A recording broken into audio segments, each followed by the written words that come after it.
గురువాక్యము శాస్త్రవాక్యము నమ్మడం నేర్చుకో. జీవితంలో మళ్ళీ మళ్ళీ మళ్ళీ మళ్ళీ శ్రద్ధ గురించి మాట్లాడుతున్నారు ఆ కథలో.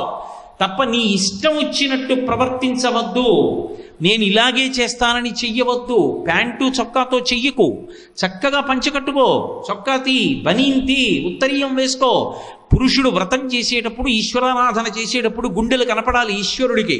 అలా కూర్చుని చెయ్యి తప్ప అలా చెయ్యవద్దు, అది దోషభూయిష్టం. ఎందుకు అలా చేస్తావు?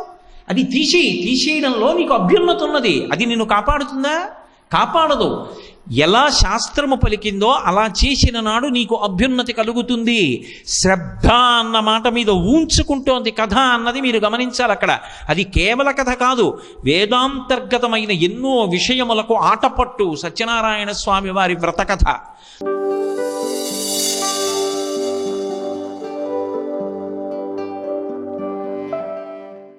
సత్యనారాయణం దేవం వందేహం కామదం ప్రభుం లీలయా వితతం విశ్వైః ఏన తస్మై నమో నమః.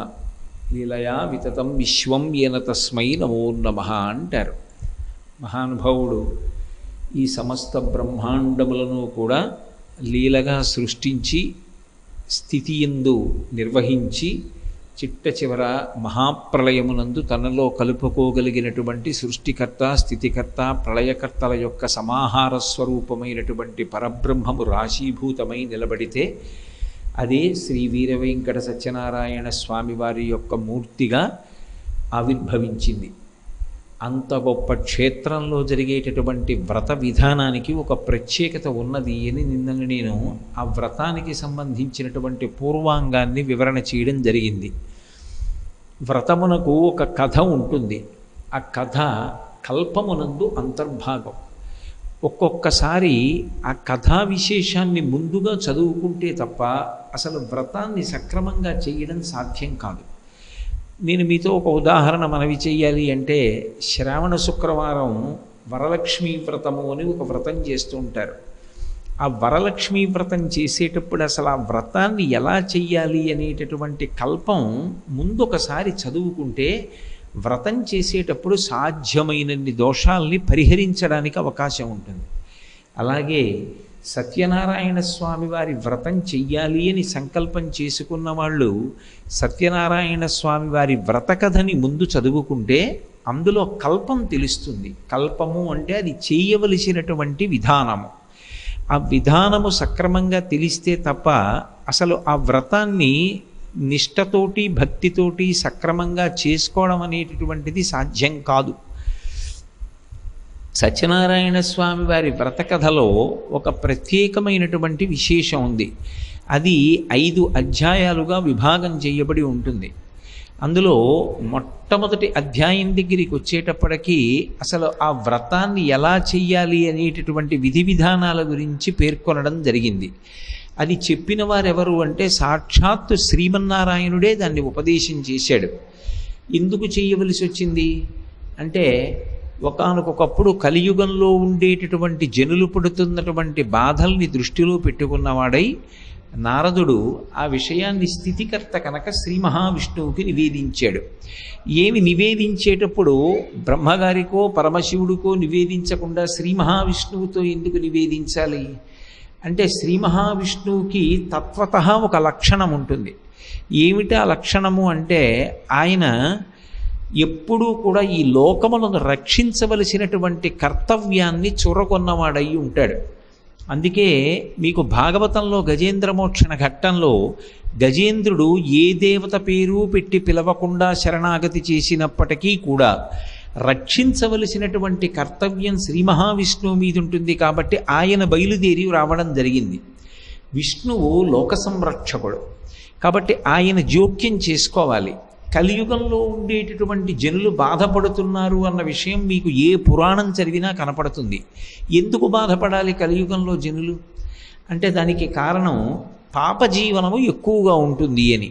పాపజీవనం ఎందుకు ఎక్కువ ఉంటుంది అంటే కలిపురుషుని యొక్క ఉద్ధతి ఎక్కువగా ఉంటుంది. కలిపురుషుడు ఎంతసేపు ఎటువంటి బుద్ధి ప్రచోదనం చేస్తాడంటే, ఇంద్రియములతో సుఖాన్ని అనుభవించు, ఈ శరీరంతో సుఖాన్ని అనుభవించు, శాస్త్రం గురించి పెద్ద పట్టింపు పెట్టుకోకు అన్న విషయాన్ని ఎక్కువగా ప్రచోదనం చేస్తాడు. దానివల్ల ఇంద్రియ సుఖాల మీద ఉన్నటువంటి మమకారం, లౌల్యం నిజానికి శాస్త్రాన్ని పాటించడం మీద, విహిత కర్తవ్యం మీద నిలబడడం కష్టమై ఉంటుంది. పాపము ఎక్కువ అవుతుంది కాబట్టి దుఃఖము కూడా ఎక్కువగా ఉంటుంది. అది యుగము యొక్క లక్షణము. యుగము యొక్క లక్షణం అటువంటిదైనా మరి జనులు బాధపడకుండా రక్షించవలసిన కర్తవ్యం కూడా శ్రీ మహావిష్ణువు మీద ఉంది. కాబట్టి మీరు దీనికి ఏ పరిష్కారం చెప్తారో, యుగానికి అది లక్షణమైనప్పుడు కలిపురుషుణ్ణి నిగ్రహించడం కుదరదు. నువ్వు అలా ప్రవర్తించకు అనడం భగవంతుడు కూడా చెయ్యడు. మరి కలిపురుషుణ్ణి నిగ్రహించకపోతే మరి జనులను ఉద్ధరించడం ఎలా అంటే ఇందులో ఒక చమత్కారం ఉంది. అసలు కలిపురుషుణ్ణి నిగ్రహించకపోవడమే జనులకు ఉద్ధరణ చేయడం. అదేమిటండి, మరి కలిపురుషుడు పాపజీవనం వైపుకి ఎక్కువగా బుద్ధిని మరలుస్తాడు అంటున్నారు కదా, మరి భగవంతుడు ఎందుకు కలిపురుషుణ్ణి నిగ్రహించడు అంటే, కలియుగంలో పుణ్యకార్యం చేయడం చాలా కష్టం కనుక, మనసు నిలబడదు కనుక భగవంతుడు ఒక అనుగ్రహాన్ని ఇచ్చాడు. కలియుగంలో త్రికరణ శుద్ధిగా అంటే మనస్ఫూర్తిగా ఒక మంచి పని చెయ్యాలని సంకల్పం చేశాడు అనుకోండి, ఆయన ఆ పని చేసేశాడు అని ఖాతాలో వేస్తారు. నేను త్రికరణ శుద్ధిగా కాశీ వెళ్ళి గంగాస్నానం చెయ్యాలి అని కోరుకున్నాను అనుకోండి, నేను కాశీ వెళ్ళానా వెళ్ళలేదా కాదు, నేను కాశీ వెళ్ళి గంగాస్నానం చేసినట్టే నా ఖాతాలో వేస్తారు. అలా వేస్తారు కదా అని ఏదో పైకి మాట అనుకుంటే సరిపోదు. త్రికరణ శుద్ధిగా మనసులో సంకల్పం చేస్తే ఆయన ఆ కార్యం చేశాడన్న పుణ్యాన్ని ఖాతాలో వేస్తారు. కలిపురుషుడి వలన పాపజీవనం ఎంతుంటుందో పుణ్య సముపార్జనకి అంత అవకాశం కూడా ఉంటుంది. కలిపురుషుడి ఉద్ధతి ఎక్కువ ఉంటుంది కాబట్టి కలియుగంలో సంకల్పం ఒక్కటి గట్టిగా చేస్తే చాలు, దాని వలన పుణ్యం వస్తుంది అన్నారు. అందుకే కలిపురుషుణ్ణి పరీక్షిత్ నిగ్రహించలేదు భాగవతంలో. కానీ మరి ఈ యుగంలో పాపములు ఎక్కువగా ఉండి దాని వలన దుఃఖం అనుభవిస్తుంటే ప్రజలని సంరక్షించవలసినటువంటి కర్తవ్యం సహజ సిద్ధంగా ఉన్నటువంటి విష్ణువు అనుగ్రహించాలి కదా. అందుకు అడిగాడు నారదుడు శ్రీ మహావిష్ణువుని. అడిగితే విష్ణువు ఒక మాట చెప్పారు. కలియుగంలో సత్యనారాయణ వ్రతము అనబడేటటువంటి వ్రతం ఒకటి ఉన్నది. ఆ వ్రతము బహుగోప్యము, రహస్యము. అది ఇప్పటిదాకా లోకంలో నానుడిలో లేదు. ఆ వ్రతాన్ని ఎవరైనా ఆచరిస్తే వారికి భగవంతుని యొక్క అనుగ్రహము కలుగుతుంది. అనుగ్రహము కలిగినటువంటి కారణం చేత దుఃఖమునకు కారణమైనటువంటి ప్రతిబంధ స్వరూపమైనటువంటి పాపము తొలగుతుంది. తొలగి ఈశ్వరానుగ్రహం చేత వాళ్ళు అనుకున్నటువంటి అవసరాలు ఏ ఉన్నాయో ఆ అవసరాలు సిద్ధిస్తాయి. దాని వలన మనశ్శాంతి పొందుతాడు. తత్రాపి భక్తి పరిపుష్టమై పునఃపునః సత్యనారాయణ స్వామి వారి యొక్క వ్రతాన్ని అనుష్ఠించినటువంటి కారణం చేత చిత్తశుద్ధి కలిగి ఆ చిత్తశుద్ధి జ్ఞానమును పొందడానికి కారణమై ఆ పొందినటువంటి జ్ఞానము మళ్ళీ పుట్టవలసిన అవసరం లేని మోక్షమునకు కూడా కారణమవుతుంది. అందుకే సత్యనారాయణ స్వామి వారి వ్రతము ఇహము నుండి పరము వరకు కూడా కలియుగంలో ఒక మహాద్భుతమైనటువంటి ఉపకరణము. దీన్ని ఎలా చెయ్యవలసి ఉంటుంది అని అడిగాడు నారద మహర్షి. అడిగితే సాక్షాత్ భగవానుడే దానిని చెయ్యవలసినటువంటి విధి విధానాన్ని చెప్పాడు. పౌర్ణమి తిథి కానీ, ఏకాదశి తిథి కానీ, లేదా రవి సంక్రమణముల యందు కానీ, అంటే సూర్యుడు రాశి మారుతున్నప్పుడు రవి సంక్రమణముల యందు కానీ, విశేషమైనటువంటి దుఃఖము కలిగినప్పుడు కానీ, ఏదైనా వివాదము సంభవించినప్పుడు కానీ, మనసు ఆర్తి పొందినప్పుడు కానీ ఈ వ్రతాన్ని చెయ్యవచ్చు. అంటే యథార్థమునకు దేశము కాలము అని రెండుగా విభాగం చేస్తారు. ఎప్పుడైనా ఏదైనా చెప్పాలి అంటే ఇలా చెయ్యండి అని చెప్పాలంటే రెండిటినీ దృష్టిలో పెట్టుకోవాలి. ఎక్కడ చెయ్యాలన్నది చెప్పాలి, ఎప్పుడు చెయ్యాలన్నది చెప్పాలి, ఎలా చెయ్యాలన్నది ఈ రెండిటిలోకి కలుస్తుంది. అది త్రివేణి సంగమం. ప్రధానమేది అంటే దేశకాలములు. దేశకాలానువృత్తిశ్చనయశ్చ నయ పండిత అంటారు రామాయణంలో. దేశము కాలము చెప్పకపోతే అది పూర్ణత్వాన్ని పొందదు. అందుకే ఆయన కాలము గురించి చెప్పాడు. పౌర్ణమి ప్రసిద్ధి, ఏకాదశి, రవి సంక్రమణములు, వీటి యందు ప్రత్యేకించి వ్రతం చెయ్యవచ్చు. ఏదో వివాదం తటస్థించింది, వివాదమునందు జయము కలగాలని కోరిక కలిగింది, ఈ వ్రతం చెయ్యవచ్చు. మనసు ఆర్తి పొందింది, ఏదో భగవత్ సంబంధమైన ఒక వ్రతం చెయ్యాలన్న కోరిక కలిగింది, ఈ వ్రతాన్ని అనుష్ఠించవచ్చు. సత్యనారాయణ స్వామి వారి వ్రతానికి ఉన్నటువంటి విశేషం ఏమిటంటే దీనికి అధికార భేదాన్ని ఇవ్వలేదు. అన్ని వర్ణముల వారు కూడా ఈ వ్రతాన్ని చేసుకోవచ్చు. ఇందుచేత భగవానుడు అంత గొప్ప సౌకర్యాన్ని కల్పించాడంటే కలిపురుషుని యొక్క ఉద్ధతి నుంచి తప్పుకోవడానికి అందరికీ సమానాధికారాన్ని కట్టబెట్టాడు. ఇది వేదం ఎవరికి విషయంలో ఇచ్చింది అంటే ఒక్క గోపూజ విషయంలో ఇచ్చింది. బ్రహ్మచారి కానీ, గృహస్థు కానీ, వానప్రస్థు కానీ, సన్యాసి కానీ ఎవరైనా చేసి తరించగలిగినటువంటి పూజ గోపూజ.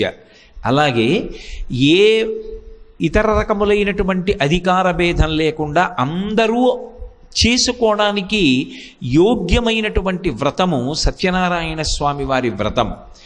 కాబట్టి నిజానికి కేవలము భక్తితో కాలము కలిసి వస్తే, అంటే నాకు ఇప్పుడు ఏమి ఆర్తితో కాదు, పౌర్ణమిని నేను సద్వినియోగం చేసుకోవాలనుకుంటున్నాను అనుకున్నాడు అనుకోండి, అప్పుడు పౌర్ణమి నాడు చేసుకుంటారు. కాదు, ఏకాదశి నాడు నేను ఈ వ్రతం చేసుకొని ఆ కాలాన్ని సద్వినియోగం చేసుకుంటాను, ఏకాదశి నాడు సత్యనారాయణ స్వామి వారి వ్రతం చేస్తారు. ఆర్తి పొందితే వ్రతం ఎలా అయినా చెయ్యాలని కోరిక పుట్టింది, అప్పుడు వాటి కోసం ఆగక్కర్లేదు, చేసేసుకోవచ్చు. దానికి ఏం కాలనియమం లేదు. అది అమావాస్య, అది ద్వాదశ, అది త్రయోదశ, అప్పుడు ఆ నియమం వర్తించదు. ఇక దేశ సంబంధానికి వచ్చేటప్పటికీ ప్రధానంగా ఒక వ్రతము అనేటప్పటికీ తనంత తానుగా యోగ్యమైన ప్రదేశాల్ని వేదం చెప్పింది. యజ్ఞం చెయ్యడానికి కానీ, వ్రతం చేయడానికి కానీ అత్యంత శ్రేష్టమైనటువంటి ప్రదేశములుగా, పరమ పవిత్రములైనటువంటి ప్రదేశములుగా చెప్పబడినటువంటివి 3 ఉన్నాయి లోకంలో. అన్నిటికన్నా దేవాలయం కన్నా కూడా పవిత్రమైనటువంటి స్థలం ఏది అంటే గోశాల. గోశాలని మించినటువంటి పవిత్ర స్థలము ఈ భూమి మీద ఇంకొకటి ఉన్నది అని శాస్త్రములు చెప్పలేదు. అన్నిటికన్నా గొప్పది ఏది అంటే గోశాలయే. అందుకే గోష్ఠం అంటారు. గోష్ఠం అంటే గోవులు తిరిగిన ప్రదేశం. 84 లక్షల జీవరాశులలో 83,99,999 ప్రాణుల యొక్క మలమూత్రములు హేయములు, అవి దుర్గంధభూయిష్టములు. కానీ ఒక్క గోవు యొక్క మలమూత్రములు పరమ పవిత్రములు. ఎక్కడ గోవు యొక్క మలము మూత్రము పడ్డాయో అక్కడ పెరిగినటువంటి దర్భల్ని తీసుకొచ్చి యజ్ఞంలో వాడమని వేదం చెప్తోంది. గోవు తిరుగాడినటువంటి ప్రదేశము అంటే అంత పరమ పవిత్రం. గోష్టం అంటే గోవులు తిరిగిన ప్రదేశం. రెండోది, ఎప్పుడూ భగవత్ సంబంధమైనటువంటి మాటలు మాట్లాడేటటువంటి నోరు. నోటి యందు నివాసం ఉండడం అనేటటువంటి ప్రశ్న రాదు. కాబట్టి యావత్ భూమండలంలో పరమ పవిత్రమైన మొదటి ప్రదేశం ఏది అంటే గోశాల. గోశాల యందు ఈ పని చెయ్యవచ్చు, ఈ పని చెయ్యరాదు అన్న పుణ్యకర్మ విభాగం లేదు. ఎంత గొప్ప పుణ్యకర్మకైనా సరే యోగ్యమైన మొదటి ప్రదేశం ఏది అంటే గోశాల. రెండవది ఏది అంటే నదీ తీరం. అందుకే మీరు చూడండి, పురాణాలని కావ్యాలని మీరు పరిశీలనం చేస్తే మహారాజ్యములను ఏరినటువంటి వారు, రాజధానులు ఉన్నవారు, పెద్ద పెద్ద హర్మ్యముల యందు నివసించినటువంటి చక్రవర్తులు కూడా యజ్ఞయాగాది క్రతువులు ఎక్కడ చేస్తారు అంటే నదీ తీరంలో చేస్తారు. పరీక్షిత్ యజ్ఞయాగాదులు చేస్తే గంగా తీరంలో చేశాడు. దశరథ మహారాజు గారు యజ్ఞం చేస్తే సరయూ నదీ తీరంలో చేశాడు. నదీ తీరం అత్యంత శ్రేష్టమైనటువంటి ప్రదేశం. నదీ తీరమునందు వ్రతము చెయ్యవచ్చు. మూడవది తులసి బృందావనం.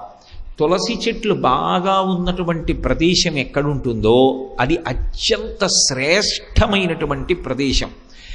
అలాగే సత్యనారాయణ స్వామి పరబ్రహ్మస్వరూపుడు అని నేను మీకు మొట్టమొదటి నుంచి మనవి చేస్తున్నాను. మూలతో బ్రహ్మరూపాయ, మధ్యత విష్ణురూపిణి, అగ్రత శివరూపాయ, వృక్షరాజాయితే నమః అని మళ్ళీ చెట్లలో పరబ్రహ్మస్వరూపంగా చెప్పబడేటటువంటి చెట్టు రావి చెట్టు.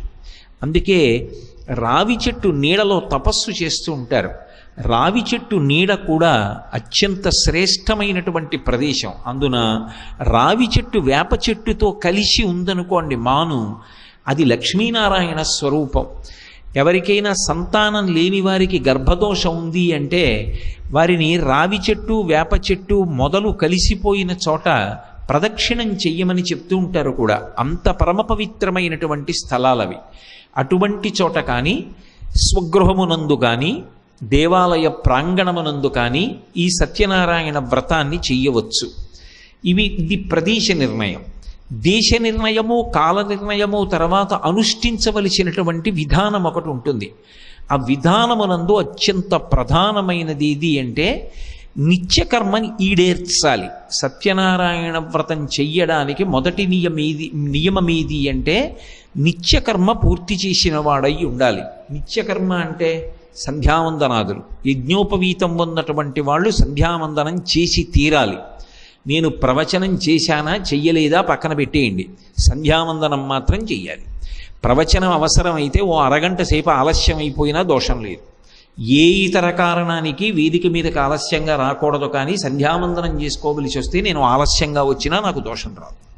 సంధ్యాహీన అశుచి. సంధ్యావందనం చెయ్యనటువంటి వాడు అశౌచంతో ఉన్నవాడితో సమానం. కాబట్టి సంధ్యావందనం చేసి తీరాలి. అంటే సత్యనారాయణ స్వామి వారి వ్రతం చెయ్యాలంటే మొట్టమొదట చెప్పబడిన నియమం ఏది అంటే 3 పూట్ల సంధ్యావందనం చేయమని చెప్పారు. పొద్దున్న, మధ్యాహ్నం, సాయంకాలం కూడా సంధ్యావందనం చెయ్యి. ఉపవాసం చేసి, ఉపవాసము అంటే ఏ పదార్థమును తినకుండా ఉండమని కాదు, శరీరము నిలబడడానికి కావలసినంత మాత్రమే సాత్వికమైన పదార్థాన్ని తీసుకుని సాత్వికమైన పదార్థము చేత పోషింపబడినటువంటి శరీరములో ఉన్నటువంటి మనసు నుండి ప్రచోదనమైనటువంటి పరమ ప్రశాంతమైన ఆలోచనల చేత ఇంద్రియములను మార్చి మార్చి భగవంతుని యందు రమించేటట్టుగా ఉంచు. అంటే చెవులతో భగవత్ సంకీర్తనం విను, నోటితో భజన చెయ్యి, శరీరంతో ఈశ్వర సేవ చెయ్యి. ఓ దేవాలయానికి వెళ్ళి తుడు, ఓ గోశాలకు వెళ్ళి సేవ చెయ్యి, పగటి పూట ఈ కార్యం అంతా చెయ్యి, ఉపవాసం ఉండు. ఇంటికి ఈశాన్య ప్రదేశంలో గోమయంతో అలుకు. ఎందుచేతంటే ఎంత నేను కట్టుకున్న ఇల్లైనా ఆ ఇంట్లో నేను అన్ని చోట్ల తిరుగుతూ ఉంటాను. తిరుగుతున్నప్పుడు అది పదరజస్సు ఆ ప్రదేశమంతా పడి అపరిశుభ్రమవుతుంది. నేలకి పవిత్రత లేకపోతే మంటపం వేసి ఆవాహన చేసినప్పుడు ఆ ప్రదేశంలోకి పరమాత్మ దిగడు, ఆయన ప్రవేశించడు పూజ అందుకోవడానికి. అది ఎలా ఉంటుంది అంటే నేను ఒక ఇనప ఊచ పట్టుకెళ్ళి విద్యుత్ తీగ మీద పెట్టాననుకోండి, అందులోకి ప్రసరిస్తుంది. ఓ కొయ్య ముక్క పెట్టాననుకోండి, అందులోకి విద్యుత్ రాదు. అలాగే శబ్దశక్తి చేత మంత్రం చెప్పి భగవంతుణ్ణి ఆవాహన చేసిన మీరు మంటపం వేసే దగ్గర ఉన్నటువంటి భూమి శుద్ధి కాకపోతే అక్కడికి ఈశ్వర విభూతి ప్రవేశించదు. భూమిని శుద్ధి చెయ్యడానికి గోమయం వినా అసలు ఏ పదార్థము కూడా లోకంలో చెప్పబడలేదు. గోమయం అంటే ఆవు యొక్క పేడ. దాన్ని కొద్దిగా తీసుకొచ్చి ఎక్కడ వ్రతం చేద్దామనుకుంటున్నారో ఆ ప్రదేశాన్ని అలకాలి. అలా అలికితే భూమి శుద్ధవుతుంది. భూమి శుద్ధైన తరువాత దాని మీద వస్త్రం వెయ్యాలి, కొత్త వస్త్రం. అది అంచు కలిగినటువంటి వస్త్రం అయి ఉండాలి. అంచు లేని వస్త్రము మంగళప్రదము కాదు. అందుకే ఆయుర్దాయకారకమైనటువంటిది ఏది అంటే అంచు కలిగిన బట్ట. మనకి చూడండి, ఇంట్లో శుభకార్యం అయిందనుకోండి, బట్టలు పెడుతూ ఉంటారు. ఎందుకు బట్టలే పెడుతూ ఉండాలి? బట్టలు పెట్టడం మానేసి ఇంకేమైనా బహుమానాలు ఇవ్వకూడదా? కాదు. వస్త్రాన్ని అంచు కలిగినటువంటి బట్టని ఉత్తరీయం వేసుకుని ఇచ్చినా, ఉత్తరీయం వేసుకుని పుచ్చుకున్నా అది ఇద్దరికీ ఆయుర్దాయకారకం. అందుకే వస్త్రం ఇవ్వడం అనేటటువంటిది ఎప్పటి నుంచో సంప్రదాయంగా ఉంది. ఇంటికి ఎవరైనా పెద్దలు వచ్చారనుకోండి, బట్టలు పెడతారు. ఏదో పెళ్ళి అవుతోందనుకోండి, బట్టలు పెడతారు. బావమరిది వ్రతం చేసుకుంటున్న బావగారికి బట్టల జత ఇస్తాడు. పీటల మీద ఆశీర్వచనం పొందే ముందు బావమరిది పెట్టినటువంటి అంచు కలిగిన బట్ట కట్టుకుని వచ్చి ఉత్తరీయం 2 వైపులా కలిపి పట్టుకుని అక్షతలు తీసుకుని ఆశీర్వచనాన్ని పొందుతారు. ఎందుకంటే బావమరిది బ్రతక కోరుతాడు అని శాస్త్రంలో. బావమరిది ఎప్పుడు బావగారు బ్రతికుండాలి, మా చెల్లెలు 10 కాలాలు పసుపు కుంకాలతో ఉండాలని మనస్ఫూర్తిగా కోరుకుంటాడు. అందుకే ఆయన ఇచ్చిన బట్ట లేదా మామగారు ఇచ్చిన బట్ట కట్టుకుని పీటల మీద ఆశీర్వచనం అందుకుంటారు. కాబట్టి ఆ బట్టకి ఒక ప్రాముఖ్యత ఉంది. వేదంలో ఆ వస్త్రములో ఉండేటటువంటి ప్రతి దారపు పోగుని కూడా దేవతలు ఆవహించి ఉంటారు. అందుకే స్నానం చేసినటువంటి బట్ట కిందకి విడిచిపెట్టేసినప్పుడు దాన్ని కాలుతో తొక్కకూడదు, బండకేసి కొట్టకూడదు. ఆ బట్ట పిడిచి ఆరయ్యాలి. సంప్రదాయ శిష్యులు ఉన్నారనుకోండి, వాళ్ళ ప్రథమ కర్తవ్యం ఏమిటి అంటే గురువుగారు స్నానానికి వెడుతున్నప్పుడు గురువుగారు స్నానానంతరం కట్టుకోవలసినటువంటి పొడి బట్ట పట్టుకెళ్ళాలి. గురువుగారు స్నానం చేసి విడిచిపెట్టినటువంటి బట్ట పిడిచి ఆరయ్యాలి. మీరు రామాయణం చదివితే అసలు ప్రారంభం ఎక్కడ అంటే వాల్మీకి మహర్షి వెనక శిష్యుడు అనుగమించి నదీ స్నానానికి వెడుతున్న ప్రక్రియని వర్ణిస్తారు. శిష్యుడు అంటే గురువును అలా అనుగమించి వెళ్ళాలి, అది శుశ్రూష. కాబట్టి శిష్యుడు పక్కన ఉంటాడు, ఉండి ఎప్పుడూ కూడా సేవిస్తూ ఉంటాడు. ఆ స్నానం చేసేటప్పుడు బట్ట కట్టుకుని స్నానం చేయాలి. అన్నిటికన్నా ప్రధాన నియమం ఏమిటో తెలుసా? ఒక వ్రతం చేసేటటువంటి రోజున ఒంటి మీద బట్టలేని స్నానం చేసి రాకూడదు. ఇది భాగవతంలో కాత్యాయని వ్రత సందర్భంలో కృష్ణ పరమాత్మ చెప్తారు. వ్రతములు చేయుచు నొక్కమారైన యవ్వారిన్ విచారించినన్ వ్రతభంగంబులు మానునట్టి వరదున్ వామాక్షులిక్షించియున్ గత చేలా ప్లవనంబు నేడు వ్రతభంగం బంచు చింతించి నిష్టతోన్ అంటారు. వాళ్ళందరూ కూడా పరమనిష్టతో రెండు చేతులెత్తి గోవిందుడికి నమస్కారం చేశారు. కాత్యాయనీదేవి కళ్ళచేయుటే కాక ఈ రీతి నోచువారు ఎందుకలరు అని అడిగాడు. మీరు వ్రతం చేద్దామని వచ్చి ఒంటి మీద బట్ట లేకుండా స్నానం చేస్తున్నారా? జలములకు అధిదేవత అయినటువంటి వరుణుడి యొక్క ఆగ్రహాన్ని పొంది వచ్చిన తరువాత ఇక వ్రతము సిద్ధించదు. అందుకే వ్రతముల్ చేయుచునొక్కమారైన యవ్వారిన్ విచారించినన్ వ్రతభంగంబులు మానునట్టి వరదున్ వామాక్షులిక్షించియున్ గత చేలా ప్లవలంబు నేడు వ్రతభంగంబంచు చింతించి పాల తటంజస్త కరాబ్జలై సరసలీలన్ వృక్కిరట్లందరున్. అందుకే ఏదైనా వ్రతాన్ని ప్రారంభం చేసే ముందు ఒక్కసారి గోవిందా గోవిందా అని మొదలుపెట్టాలి. గోవిందేతి సదాస్నానం. దానికి పూర్వాంగంలో ఉన్న దోషములన్నిటినీ కూడా కడుగుతుంది గోవిందనామం. ఒకసారి గోవిందనామం చెప్పి అప్పుడు ప్రారంభం చెయ్యాలి. అక్కడ భూమిని అంతటినీ కూడా గోమయంతో అలుకుతారు వ్రతం చేసే చోట. అలా అలికితే భూమి శుద్ధవుతుంది. అప్పటి వరకు భూమి మీద ఏవైనా క్రిములు కానీ పాకినా మలమూత్ర విసర్జనం చేసినా నేనే నా పాదములతో తాడనం చేసినా భూమికి ఉన్నటువంటి దోషము తొలగి భూమి శుద్ధి అయి ఈశ్వరుడిని మంత్రశక్తి చేత పిలిచినప్పుడు ఆయన వచ్చి ఆ మంటపంలో ప్రవేశించడానికి యోగ్యతా సిద్ధి కలుగుతుంది.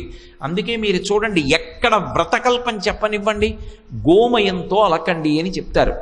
నేను ఒకానొకప్పుడు ఆ గోకర్ణ క్షేత్రానికి వెళ్ళాను దర్శనానికి.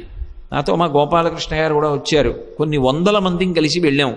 ఆ గోకర్ణ క్షేత్రంలో మాకు ఒక బ్రాహ్మణ గృహంలో భోజనాలు పెట్టారు.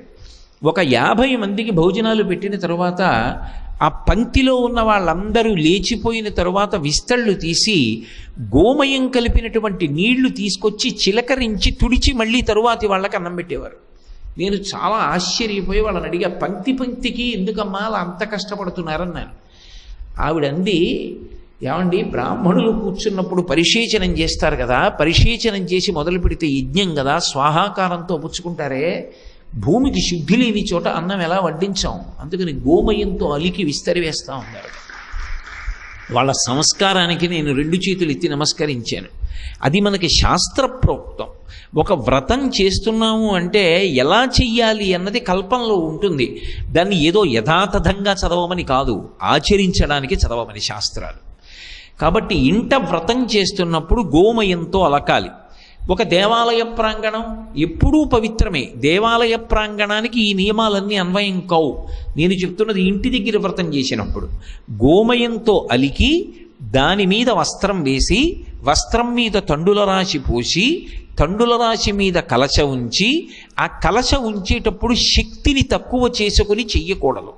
ఎందుకంటే ఒక్క సత్యనారాయణ స్వామి వారి వ్రతంలో ఒక విశేషం ఉంది.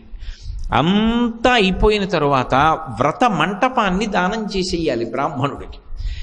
నేను ఇంటికొచ్చే వాళ్ళందరూ చూడాలని చెప్పి అష్టలక్ష్మి వెండి చెంబోట అక్కడ పెట్టి మంటపదానం చేసేటప్పుడు చెంబు తీసేసుకున్నాను అనుకోండి, అప్పుడు దోషం అవుతుంది వ్రతం. పెట్టమనేవాడు చెప్పాడు, దానం చేయకుండా చెంబు తీసేసుకోమని ఎవడు చెప్పాడు? నీకు వెండి చెంబు ఇచ్చేయడం ఇష్టం లేకపోతే, అంత శక్తి నీకు లేకపోతే రాగి చెంబే పెట్టు, రాగి చెంబు పెట్టి రాగి చెంబుతో మంటపాన్ని దానం చెయ్యి. అంతేకాని శాస్త్ర విరుద్ధంగా ప్రవర్తించకూడదు. మనం దేనికి చెయ్యాలి కార్యము అంటే శాస్త్రమునందు గౌరవముతో చెయ్యాలి. అందుకే మొట్టమొదటి మాటగా ఆయన అదే చెప్తాడు, శ్రద్ధయా చేసిన వాడెవడో వాడు పొందుతాడు ఫలితాన్ని.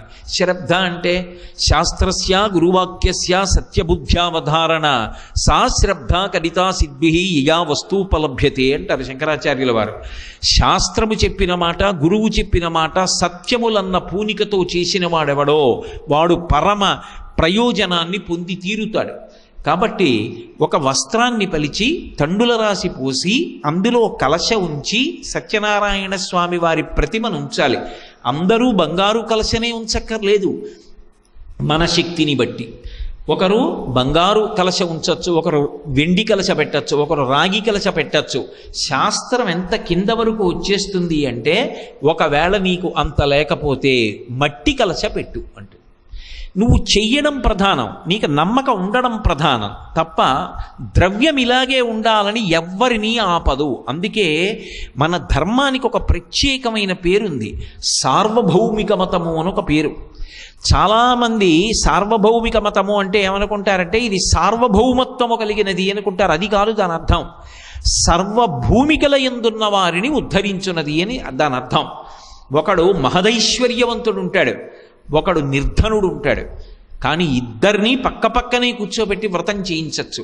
వాడు మట్టి పిడత పెట్టి చేశాడు, ఈయన బంగారు పాత్ర పెట్టి చేశాడు. కానీ ఎవరి మనసు నిలబడి చేశాడో వాడిదే ఫలితం. మట్టి పిడత పెట్టాడని ఈశ్వరుడు అటువైపు చూడకుండా ఉండడు, బంగారు కలశ పెట్టాడని ఆయన పట్ల ప్రత్యేకమైన ప్రేమ చూపించాడు. ఎవరు మనసు అక్కడ పెట్టారో వాళ్ళ మీద భగవంతుని యొక్క అనుగ్రహం ఉంటుంది. అందుకే శంకరుడు శివానంద లహరి చేస్తూ అంటారు, గభీరే కాసారే విశతి విజనే ఘోర విపినే విశాలే శైలీ చ భ్రమతి కుసుమార్ధంజనమతి సమర్ప్యే చేతస్సరసిజ ముమానాథ భవతే సుఖేనా వస్తాతుం జనయిహ నజానాతి కిమహో అంటారు.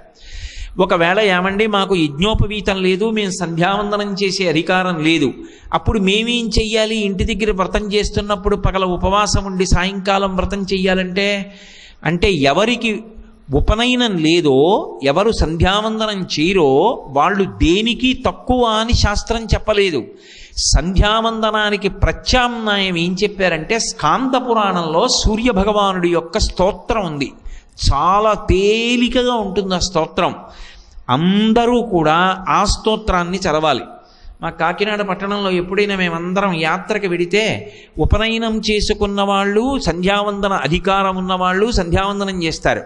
సంధ్యావందనం చేసేటటువంటి అధికారం లేని వాళ్ళందరూ సూర్యభగవానుణ్ణి స్తోత్రం చేస్తారు స్కాందపురాణాంతర్గతమైనటువంటి స్తోత్రంతో.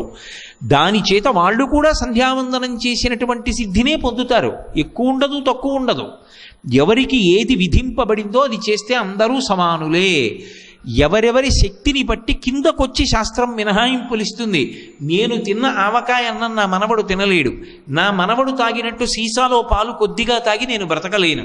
కానీ వాడికి పాలివ్వాలి, నాకు ఆవకాయ అన్నం పెట్టాలి. ఎవరి సమర్థతని బట్టి వారు చెయ్యవలసినటువంటి కర్మ ఏది ఉందో దానిని నిర్దేశించి ఇందులో నువ్వు వైక్లభ్యమును పొందవద్దు, అది చెయ్యమని చెప్తుంది శాస్త్రం. ఇలా ఒక పగటిపూట కార్యక్రమాన్ని చేసిన తరువాత శక్తి కొలది బంధుమిత్రాదులందరూ పిలిచి ఉపవాసముండి ప్రదోషవేళ, ప్రదోషవేళ అంటే దోషం అంటే తప్పు అని కాదు, దోషము అంటే చీకటి, అంటే ముందున్న కాలము అని అర్థం. ప్రదోషము అంటే చీకటి ఆవరించడానికి ముందున్నటువంటి కాలం. ఆ కాలము భగవన్నామ సంకీర్తనకి తనంత తానుగా అత్యంత పవిత్రమైనటువంటి కాలం. యథార్థమునకు బ్రాహ్మీ ముహూర్తం అంటే తెల్లవారుజాము కాలం భగవంతుని పూజకు ఎంత యోగ్యమో, సాయంకాలం వేళ కాలం ప్రదోష వేళ భగవన్నామోచ్చరణకు అంత పవిత్రమైన కాలం. అటువంటి ప్రదోష వేళలో సత్యనారాయణ స్వామి వారి యొక్క వ్రతాన్ని ప్రారంభం చెయ్యండి. చేసి చక్కగా వ్రతాన్నంతటినీ పూర్తి చేస్తే ఆ స్వామిని ఆరాధన చేసి నిన్నను నేను చెప్పినటువంటి విధంగా పంచలోకపాలకుల్ని, నేను చెప్పిన విధంగా అంటే నేను కాదు కర్తని, ఆయన చెప్పిందే నేను చెప్పాను. పంచలోకపాలకుల్ని, నవగ్రహాల్ని, అష్టదిక్పాలకుల్ని పిలిచి మధ్యలో సత్యనారాయణ స్వామి వారిని సన్నిధానం చేయించి ఆయనకి షోడశోపచారములతో పూజ చేసి అష్టోత్తర శతనామావళితో, లేదు నీకు మంచి సంతోషం ఉంది సహస్రనామావళితో పూజ చేసి, తదనంతరము నీరాజన మంత్ర పుష్పాలతో పూజ చేసి ఈ వ్రత కల్పములో అంతర్భాగంగా చిట్ట చివర ఈ కథలు చదువుకోవాలి. ఇలా చేసిన వాడెవరుంటాడో వాడు సత్యనారాయణ స్వామి వారి యొక్క దివ్యమైన అనుగ్రహమునకు పాత్రుడవుతాడు. ఇందులో ప్రధానంగా తెలుసుకోవలసిన విషయం ఏమిటి? సాశ్రద్ధ కడితా సిద్ధి. అన్నీ ఒక్కలా చెయ్యడం కుదరకపోవచ్చు, కానీ శ్రద్ధ అత్యంత ప్రధానమై ఉంటుంది. మాట్లాడడం అంటూ జరిగితే వ్రతం చేసేటప్పుడు అది భగవన్నామమై ఉండాలి. గోవిందనామం చెప్పుకుంటూ ఉండాలి మనసులో, శ్రీరామనామం చెప్పుకుంటూ ఉండాలి, శివనామం చెప్పుకుంటూ ఉండాలి. అంతేకాని అనవసరపు ప్రస్తావనలు పక్క వాళ్లతో మాట్లాడకూడదు. అలాగే భగవంతుని యందు మనసుని స్థిరంగా నిలబెట్టి ఉంచాలి. నిన్నటి రోజున నేను మీతో మనవి చేశాను, దానికి అగ్ని పరీక్ష ఎక్కడుంటుంది అంటే అథాంగ పూజ యందు ఉంటుంది. అక్కడ ఉన్న చిన్న మూర్తిలో నిజానికి మీకు పాదముల నుంచి శిరస్సు వరకు కనపడదు. శిరస్సు వరకు కనపడకపోయినా మనసు చేత అభ్యాసం చేయిస్తారు. పాదముల దగ్గర నుంచి శిరస్సు వరకు చూడడం నేర్పుతారు. ఒక్కసారి మీరు సత్యనారాయణ స్వామిని అలా చూశారనుకోండి, మీ మనసులో ముద్రపడాలి. ఇలా కళ్ళు మూసుకున్నా కూడా నేను పాదముల మీద, ఆయన చీలమండల మీద, ఆయన యొక్క మోకాళ్ళ మీద, తొడవ మీద, నడువు మీద, పొట్ట మీద, గుండెల మీద, కంఠం మీద, ఆయన యొక్క ముఖం మీద, ఆయన యొక్క దంతముల మీద, ఆయన యొక్క భుజముల మీద, ఆయన యొక్క శిరస్సు మీద పూజ చేస్తే సర్వాణ్యంగాని పూజయామి అంటారు ఆఖరణ. సర్వాణ్యంగాని పూజయామి అన్న మాటకి ఏమిటి అర్థం అంటే, అథాంగ పూజ అంటే అథ అంటే తర్వాత అంగ పూజ అని. అథ అని అనాలని నియమమేం లేదు, కానీ పూజలో అథ అంటే తర్వాత అంగ పూజ అంటాం. అంగ పూజ అంటే చాలు. అథాంగ పూజ అని అలవాటుగా ఎందుకంటామంటే అథ అన్న మాట తర్వాత అంటూ ఉండడం అలవాటైపో అథాంగ పూజ అంటాం. అథ అనక్కర్లేదు, అంగ పూజ అంటే చాలు. అది సర్వాణ్యంగాని పూజయామి అని ఎందుకంటాం అంటే అందులో ఒక గొప్ప విశేషం ఉంది. మనసు చేత ఒక గొప్ప అభ్యాసం చేయిస్తారు. మీరు పూజలో శ్రద్ధతో ఉన్నారు, ఎవరు చెప్పాలి? మీకు మీరే సాక్షి. ఎలా సాక్షి? పాదముల నుంచి శిరస్సు వరకు పువ్వులు వేశారు. తర్వాత మీరు దోసిటితో పువ్వులు పట్టుకుని ఆయన శిరస్సు మించి ఇలా పోశారనుకోండి, పువ్వు ఎంత వేగంగా పైనుంచి కిందకు పడిపోతుందో అంత వేగంగా పైనుంచి కిందకి మీరు చూసేయాలి. ఆయన యొక్క కుంతలాలు, ఆ కిరీటం, కొద్దిగా పక్కకి ఇలా ఉంగరాల జుత్తు ఉంటుంది, ఆ జుత్తు, కిరీటం, ఆయన చెవులు, చెవులకు పెట్టుకున్నటువంటి మణికుండలాలు, ఆయన నుదురు, పెట్టుకున్న ఊర్ధ్వపుండ్రాలు, ఆయన నాసిక, ఆయన కన్నులు, ఆయన గండస్థలం, ఆ బుగ్గలు, ఆయన నోరు, దంతాలు, ఆ ఎర్రటి పెదవులు, ఆయన యొక్క గడ్డం, ఆయన యొక్క కంఠం మీద ఉన్నటువంటి గీతలు, విశాలమైన వక్షస్థలం, ఆయన పొట్ట, నాభి, కట్టుకున్న పంచ, బలిష్టమైనటువంటి తొడలు, ఆ పక్కన ఉన్నటువంటి భుజములు, చేతులు, కంకణములు, కేయూరములు, బాహుపురులు, ఆ వేళ్లకి పెట్టుకున్నటువంటి ఉంగరములు, మోకాళ్ళు, కాళ్ళు, పాదములు, అక్కడికి వచ్చి పడిపోయినటువంటి పువ్వులు, ఆయన పాదములకున్న వేళ్ళు, వేళ్లకున్న గోళ్ళు, మీకు ఒక్కసారి పువ్వులతో పాటు అంత వేగంగా మనసు కదిలి వచ్చి పట్టుకోవాలి. నిలబడ్డారు మీరు పూజలో అని గుర్తు. అలా నిలబడలేదనుకోండి, గోవిందా గోవిందా అనుకోవాలి. అప్పుడు ఏమవుతుంది? వ్రతభంగంబులు మానునట్టి వరదున్ వామాక్షులిక్షించియున్. నువ్వు అలా చూడని దోషం పోయి చూసినట్లు అవుతుంది. అది కలియుగంలో పరిహారం. అందుకు మధ్యలో గోవిందా గోవిందా అనిపిస్తుంటారు. ఎందుకు అంటే దోష పరిహారం చేయిస్తూ ఉంటారు. ఆయన కష్టపడి మైకు పట్టుకు చెప్తున్నారు, కానీ ఆయన చెప్తున్నది అందరూ సమాన స్థాయిలో అందుకోగలరా? అందుకోలేకపోవచ్చు ఎవరైనా. ఒకవేళ అందుకోలేకపోతే సర్వభూమికలలో ఉన్నవాడిని ఉద్ధరించాలి బ్రహ్మస్థానంలో ఉన్నవారు. బ్రహ్మస్థానం అంటే చతుర్ముఖ బ్రహ్మగారు ఆవహించి ఉన్నట్లు. వారిని అందుకే నింద చేయడం కానీ, విమర్శించడం కానీ, తొందరపడి మాట్లాడటం కానీ చేయకూడదు. అప్పుడు వారు గోవిందా అంటారు. మనం గోవిందా అంటే చాలు, తద్దోషం పరిహారం అవుతుంది, మనం చేసినట్టే. అలాగని గోవిందా అంటే సరిపోతుంది కదండి అని మనసు ఎక్కడో పెట్టే ప్రయత్నం చేయకూడదు. మనసుని ప్రయత్నపూర్వకంగా తీసుకొచ్చి మంత్రభాగంతో సమన్వయం చేసుకుని అక్కడే పెట్టు సుమా. వ్రతకల్పమునందు మొట్టమొదటి అధ్యాయంలో ఇంత జాగ్రత్తనంతటినీ కూడా చిన్న చిన్న మాటలలో విశ్లేషించి చెప్పాడు ఆయన.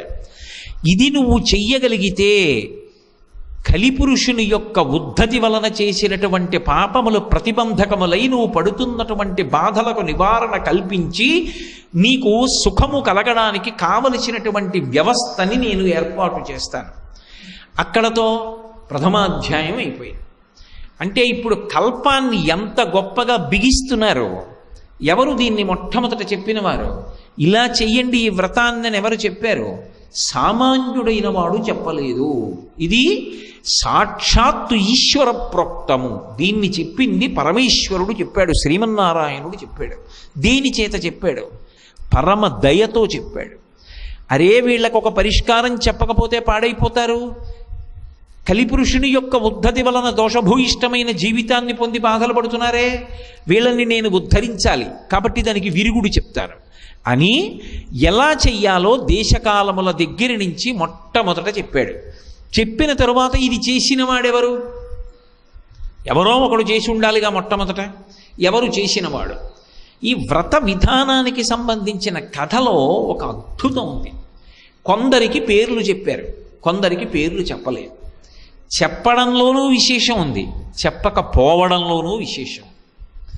మొట్టమొదటి అధ్యాయం పూర్తయి రెండో అధ్యాయం ప్రారంభం కాగానే ఈ వ్రతాన్ని చేసిన వాడెవరు అంటే ఒక బ్రాహ్మణుడు చేశాడు. ఒక బ్రాహ్మణుడు చేశాడు అన్నారు, ఆయన పేరు చెప్పలేదు. ఎందుకు చెప్పలేదు అంటే బ్రాహ్మణుడు ఎవరైనా సరే ఇటువంటి జీవనాన్ని పొంది ఉంటేనే. అందుకే సంతోషోహి ద్విజన్మనాం అంటారు వ్యాసుల వారు. అటువంటి లక్షణములతోనే ఉంటాడు బ్రాహ్మణుడు. కాబట్టి పేరుతో సంబంధం ఏమీ చెప్పం. కాబట్టి బ్రాహ్మణుడు చేశాడు. ఎందుకు చేశాడు అంటే ఆయన కాశీపట్టణంలో ఉండేవాడు. కాశీపట్టణంలో ఉండి నిర్ధనుడై పరమదరిద్రాన్ని అనుభవించి ఏ భోగభాగ్యాలు జీవితంలో అనుభవించకుండా చాలా కష్టపడుతున్నాడు.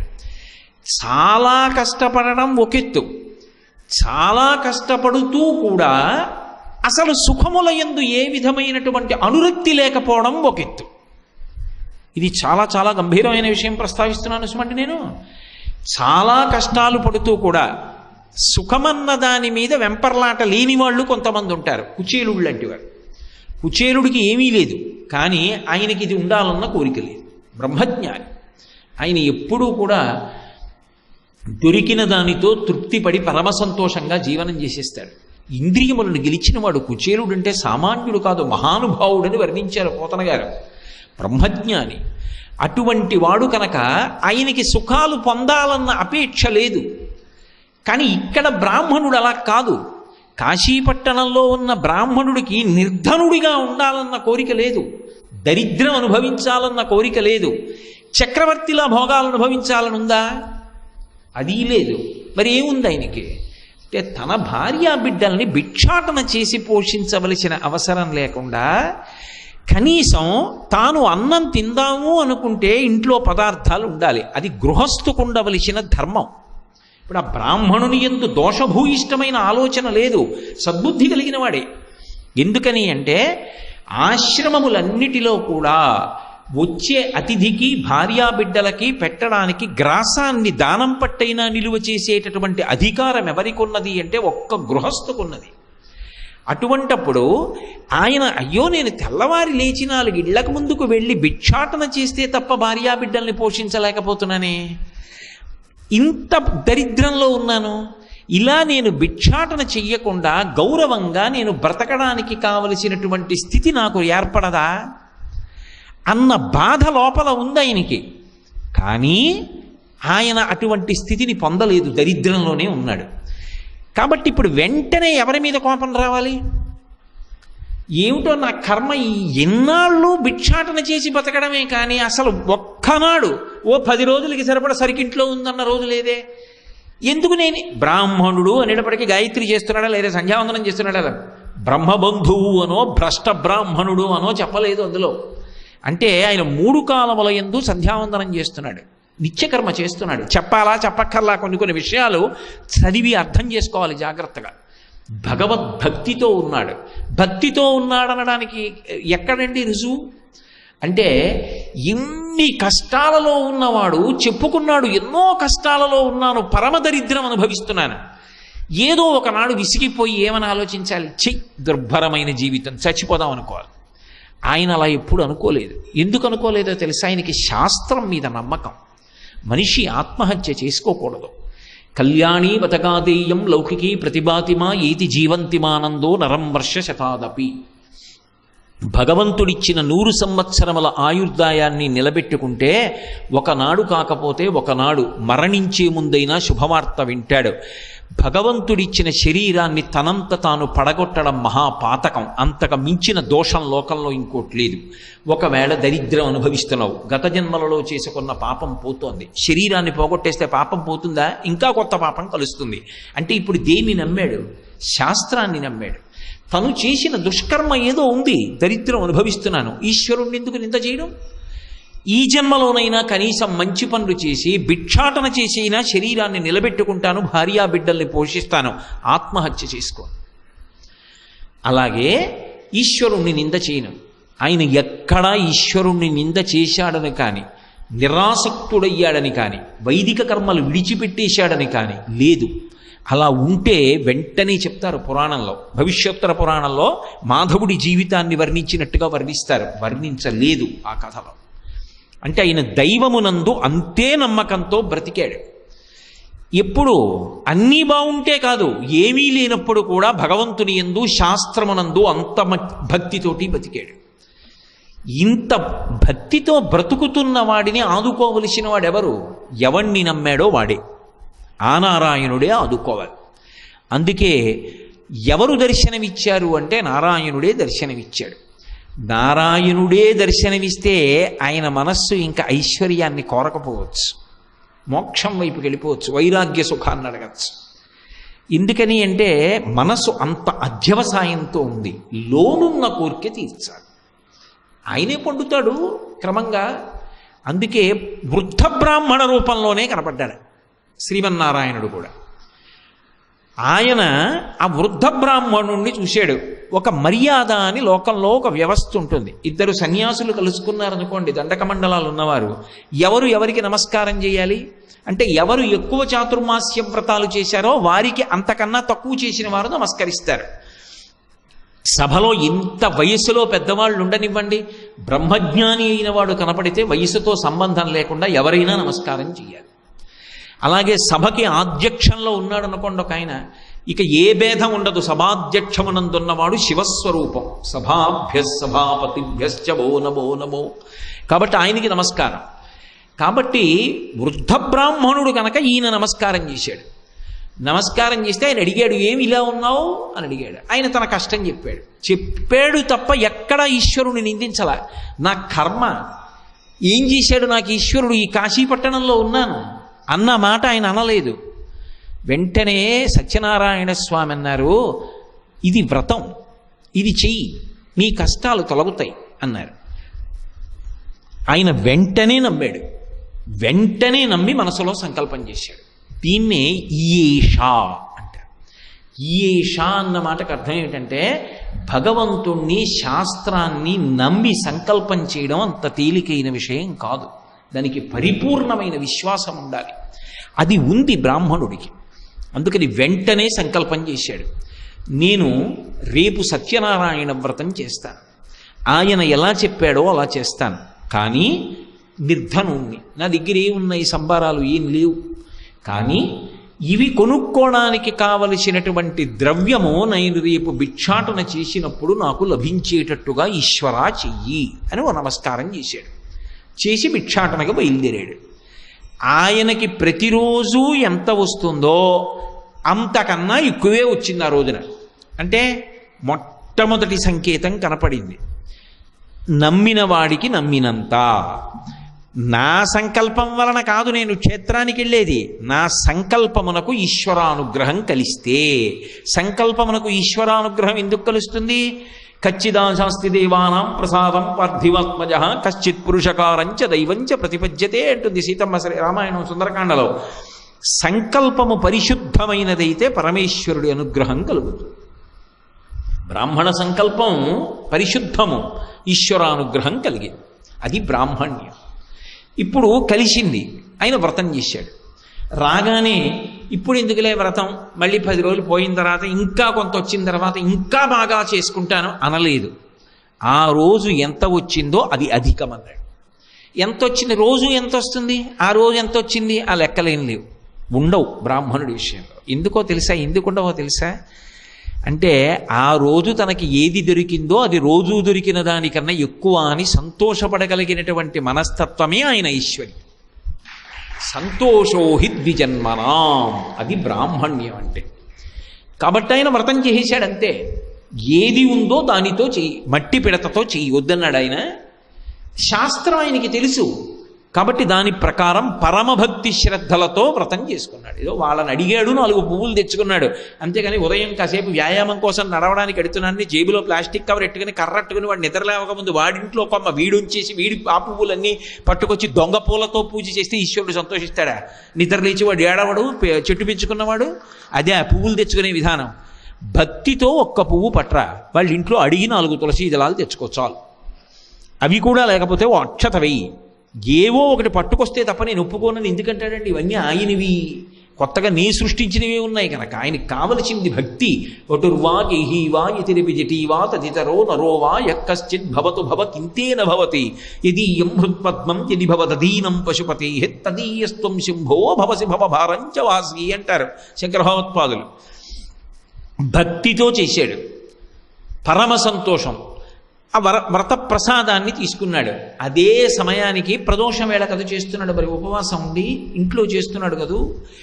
అటుగా ఒక కట్టెలు ప్రతిరోజు అరణ్యానికి వెళ్ళి కొట్టి తెచ్చి వీధులలో అమ్మేటటువంటి పరమనిర్ధనుడై దరిద్రం అనుభవించి కష్టపడుతున్నటువంటి ఒక వ్యక్తి అక్కడికి వచ్చాడు. బ్రాహ్మణ గృహం కదూ. ఆ కథ చమత్కారం గమనించాలి మీరు. మీరెవరండి? మిమ్మల్ని పిలవలేదుగా. పుల్లలు అమ్ముకునేవాడు నువ్వెందుకో వెళ్ళిపో అనలేదు. అంటే అది బ్రాహ్మణుడు ఎందుకు అవుతాడు? పరమ ప్రేమతో. కట్టెలు కొట్టి తేవడం అంటే మాటలండి. ప్రతిరోజు పొద్దున్నే అరణ్యానికి వెళ్ళి ఓ ఎండు చెట్టు ఒకటి వెతుక్కుని దాన్ని కొట్టి అది పడిపోయిన తర్వాత దాన్ని నరికి పుల్లలు పుల్లలుగా తయారు చేసి మూట కట్టి నెత్తి మీద పెట్టుకుని చీకటి పడిపోయే లోపల ఇంత బరువు తల మీద మోస్తూ ఆ కాష్టక్రేత అన్ని వీధులు తిరిగి చిట్ట చివరికి ఆ తలబరువు దించుకోవడానికి ఎవరికో ఒకరికి బేరం ఆడిన వాళ్ళకి అమ్మి ఆ వచ్చిన డబ్బుతోటి బియ్యం కొనుక్కుని ఇంటికెళ్ళి ఆ గంజో అన్నమో భార్యకి బిడ్డలకి పెట్టి తాను తినాలి. రోజు కట్టెలు కొట్టి కొట్టి మోసి మోసి ఆ ఒళ్ళు ఎంత పులిసిపోయిందో నిజంగా. సాయంకాలం వేళ అలా వెళ్ళిపోతున్నాడు. లేదు, ఆ కట్టెలమో పమ్మి వచ్చిన కొద్ది ధనంతో అలా వెడుతూ ఈ మంత్రభాగం విన్నాడు. ఆకర్షింపబడ్డాడు. ఏమిట్రా ఇది అనుకున్నాడు. ఆయన మనసుకి ఆర్ద్రత ఉంది. ఆర్ద్రత ఉంది కాబట్టి ఇది ఏమిటో చూస్తానని కూర్చున్నాడు. బ్రాహ్మణుడు నువ్వెందుకు అవతలకు పో అనలేదు, కూర్చొనిచ్చాడు. వ్రతం అంతా అయిన తర్వాత తాను ప్రసాదం పుచ్చుకున్నాడు. వచ్చిన కాష్టక్రేతకి ఆ కట్టెల వ్యాపారికి కూడా పెట్టాడు. ఆయన తిన్నాడు. తానే భోజనం చేశాడో అందులోనే కొంత భోజనం ఆయనకి పెట్టాడు. ఆయన భోజనం చేశాడు. చేశాక అడిగాడు, ఏమిటిదని అడిగాడు. బ్రాహ్మణుడు కాపట్యం లేకుండా దాపరికం లేకుండా చెప్పాడు, నేను పరమ నిర్ధనుణ్ణి, నాకు ఒక వృద్ధ బ్రాహ్మణుడు చెప్పాడు ఇలా చెయ్యమని, నేను చేశాను. కొంతకాలానికి బ్రాహ్మణుడు ఐశ్వర్యవంతుడయ్యాడు, సంతోషంగా ఉన్నాడు. కానీ ఆయన ఏమి భోగభాగ్యములయందు మునిగిపోయి ఈశ్వరుణ్ణి మరిచిపోయాడని ఆ కథలో లేదు. అంటే తన అవసరములు తీరినా ఈశ్వరుడు ఎందే మనసు పెట్టుకొని ఉన్నాడు. బ్రాహ్మణుడు చెప్పిన మాట ఈ కట్టెలు కొట్టేటటువంటి వాడు విన్నాడు. విని ఆయన అన్నాడు, రేపు కట్టెలమ్మితే నాకు ఎక్కువ డబ్బు వస్తే నేను వ్రతం చేస్తానన్నాడు. వచ్చింది. అంటే ఆయన సంకల్పమనందు కూడా శుద్ధి ఉంది, ఈశ్వరానుగ్రహం కలిసి వచ్చింది. వ్రతం చేశాడు, ఆయన ధనవంతుడయ్యాడు. ఏమంటే ఈశ్వరానుగ్రహం కలగాలి, కానీ ఓడలు బళ్ళైపోతాయి, బళ్ళు ఓడలైపోతాయి. అంతే. 2వ అధ్యాయం సమాప్తం. ఏమిటి అర్థమైంది మీకు ఆ 2వ అధ్యాయంలో? అందులో ఒక పెద్ద రహస్యాన్ని దాచారు. మనకి విరాట్ స్వరూపాన్ని వర్ణిస్తూ ఒక మంత్రం చెప్తారు పురుష సూక్తంలో, బ్రాహ్మణోస్య ముఖమాసీత్ బాహూరాజన్యకృత ఊరు తదస్య యద్వైశ్య పద్భ్యాగం శూద్రో అజాయత అంటారు. మొట్టమొదటి వర్ణం వాడైనటువంటి బ్రాహ్మణుడు బ్రాహ్మణోస్య ముఖమాసీత్. ముఖం అంటే నోరు, ముఖమండలము అని అర్థం సంస్కృతంలో. ఈ ముఖమండలమంతా కూడా వేద పురుషుడికి బ్రాహ్మణులు. పాదములు 4వ వర్ణము వారు. గమనము అంటే ముందుకెళ్ళడం, కదలిక దేని మీద ఆధారపడుతుంది? పాదముల మీదే. ఏది దేనికన్నా తక్కువ కాదు. కానీ ఒక్కటి మీరు గమనించండి, తల ఆదేశించిన ఉత్తర క్షణంలో పాదములు కదులుతాయి. పాదములకు ఇబ్బంది కలిగిన ఉత్తర క్షణంలో శిరస్సు దాని గురించి శ్రద్ధ పెడుతుంది. ఇప్పుడు ఈ ప్రవచనం అయిపోయే పర్యంతం నా బుద్ధి, నా శిరస్సు ఆదేశం ఇవ్వదు, లే నడు అనదు, ఇలాగే కూర్చుంటుంది. అయిపోగానే లే, మన కర్తవ్యం అయిపోయింది, ఇక్కడ లేచి వెళ్ళిపోతాయి. నా గమనం చేత నా గౌరవం ఉంటుంది. ఇక్కడికి రావలసిన సమయానికి నా కాళ్ళు తీసుకొస్తే గౌరవం, లేచిపోవలసినప్పుడు ఆ సమయానికి లేచిపోతే గౌరవం. అలాగే ఇంత కదలకు అని ఆజ్ఞాపించి 2 గంటలు కూర్చోపెట్టినటువంటి బుద్ధి ఒక పక్క ప్రవచనం చేస్తుంటే ఒక దోమ వచ్చి కరిచేస్తోంది పాదాన్ని. నేను ఇంతమంది మధ్యలో ఆ దోమ ఎక్కడుందో వెతుక్కుని పట్టుకుని కొట్టుకోగలనా? పట్టుకోలేను. ఎందుకని అంటే నేను చెప్తున్నటువంటి విషయం మీద శ్రద్ధ పెట్టాలి. కానీ పాదం ఫిర్యాదు చేస్తూ ఉంటుంది తలకి, నన్ను ఒక దోమ కరిచేస్తోంది, చాలా బాధపడిపోతున్నాను, నెత్తురు పీల్చేస్తోందని. ఈ ప్రవచనం చేస్తూనే వెంటనే శిరస్సు అంటుంది, ఓ పాదమా బెంగ పెట్టుకోకు, ఓ కుడి పాదమా నువ్వులే, ఎడమ పాదానికి యువతల వైపు చీలమండ దగ్గర దోమ కరుస్తోందిట, నువ్వు కదిలి సభంతటికి కూడా అసహ్యంగా ఉండకుండా ఏదో ఒబ్బిడిగా పాదం కదిపినట్టుగా కదిపి పంచ అంచు వెనక నుంచి బొటనవేలుతో చీలమండ మీద రుద్ది దోమ పోయేటట్టు, దురద పోయేటట్టు ఒక్కసారి గోకో అంటుంది. మీకు తెలియదు, నా పాదాలని శిరస్సు రక్షిస్తుంది తప్ప నేను ప్రవచనంలో ఉన్నాను, నువ్వు దోమ కొరిస్తే నాకెందుకు అంటుందా? అనదు. తల చెప్పింది పాదం చేస్తుంది, పాదం బాధ తల పట్టించుకుంటుంది. నీ గురించి నేను పట్టించుకునేటేమిటి, కిందలో ఉన్నదానివి అని అనదు తల. లోకం కష్టం తన కష్టంగా భావిస్తాడు బ్రాహ్మణుడు. బ్రాహ్మణుడు ఏ మార్గంలో వెడుతున్నాడో సమాజం ఆ మార్గంలో వెళ్ళిపోతుంది. అందుకే ప్రమాణములలో ధర్మానికి ఒక ప్రమాణం ఏది అంటే శిష్టాచారం. పెద్దలైన వారు ఎలా ప్రవర్తిస్తారో అలాగే ప్రవర్తిస్తుంది సమాజం.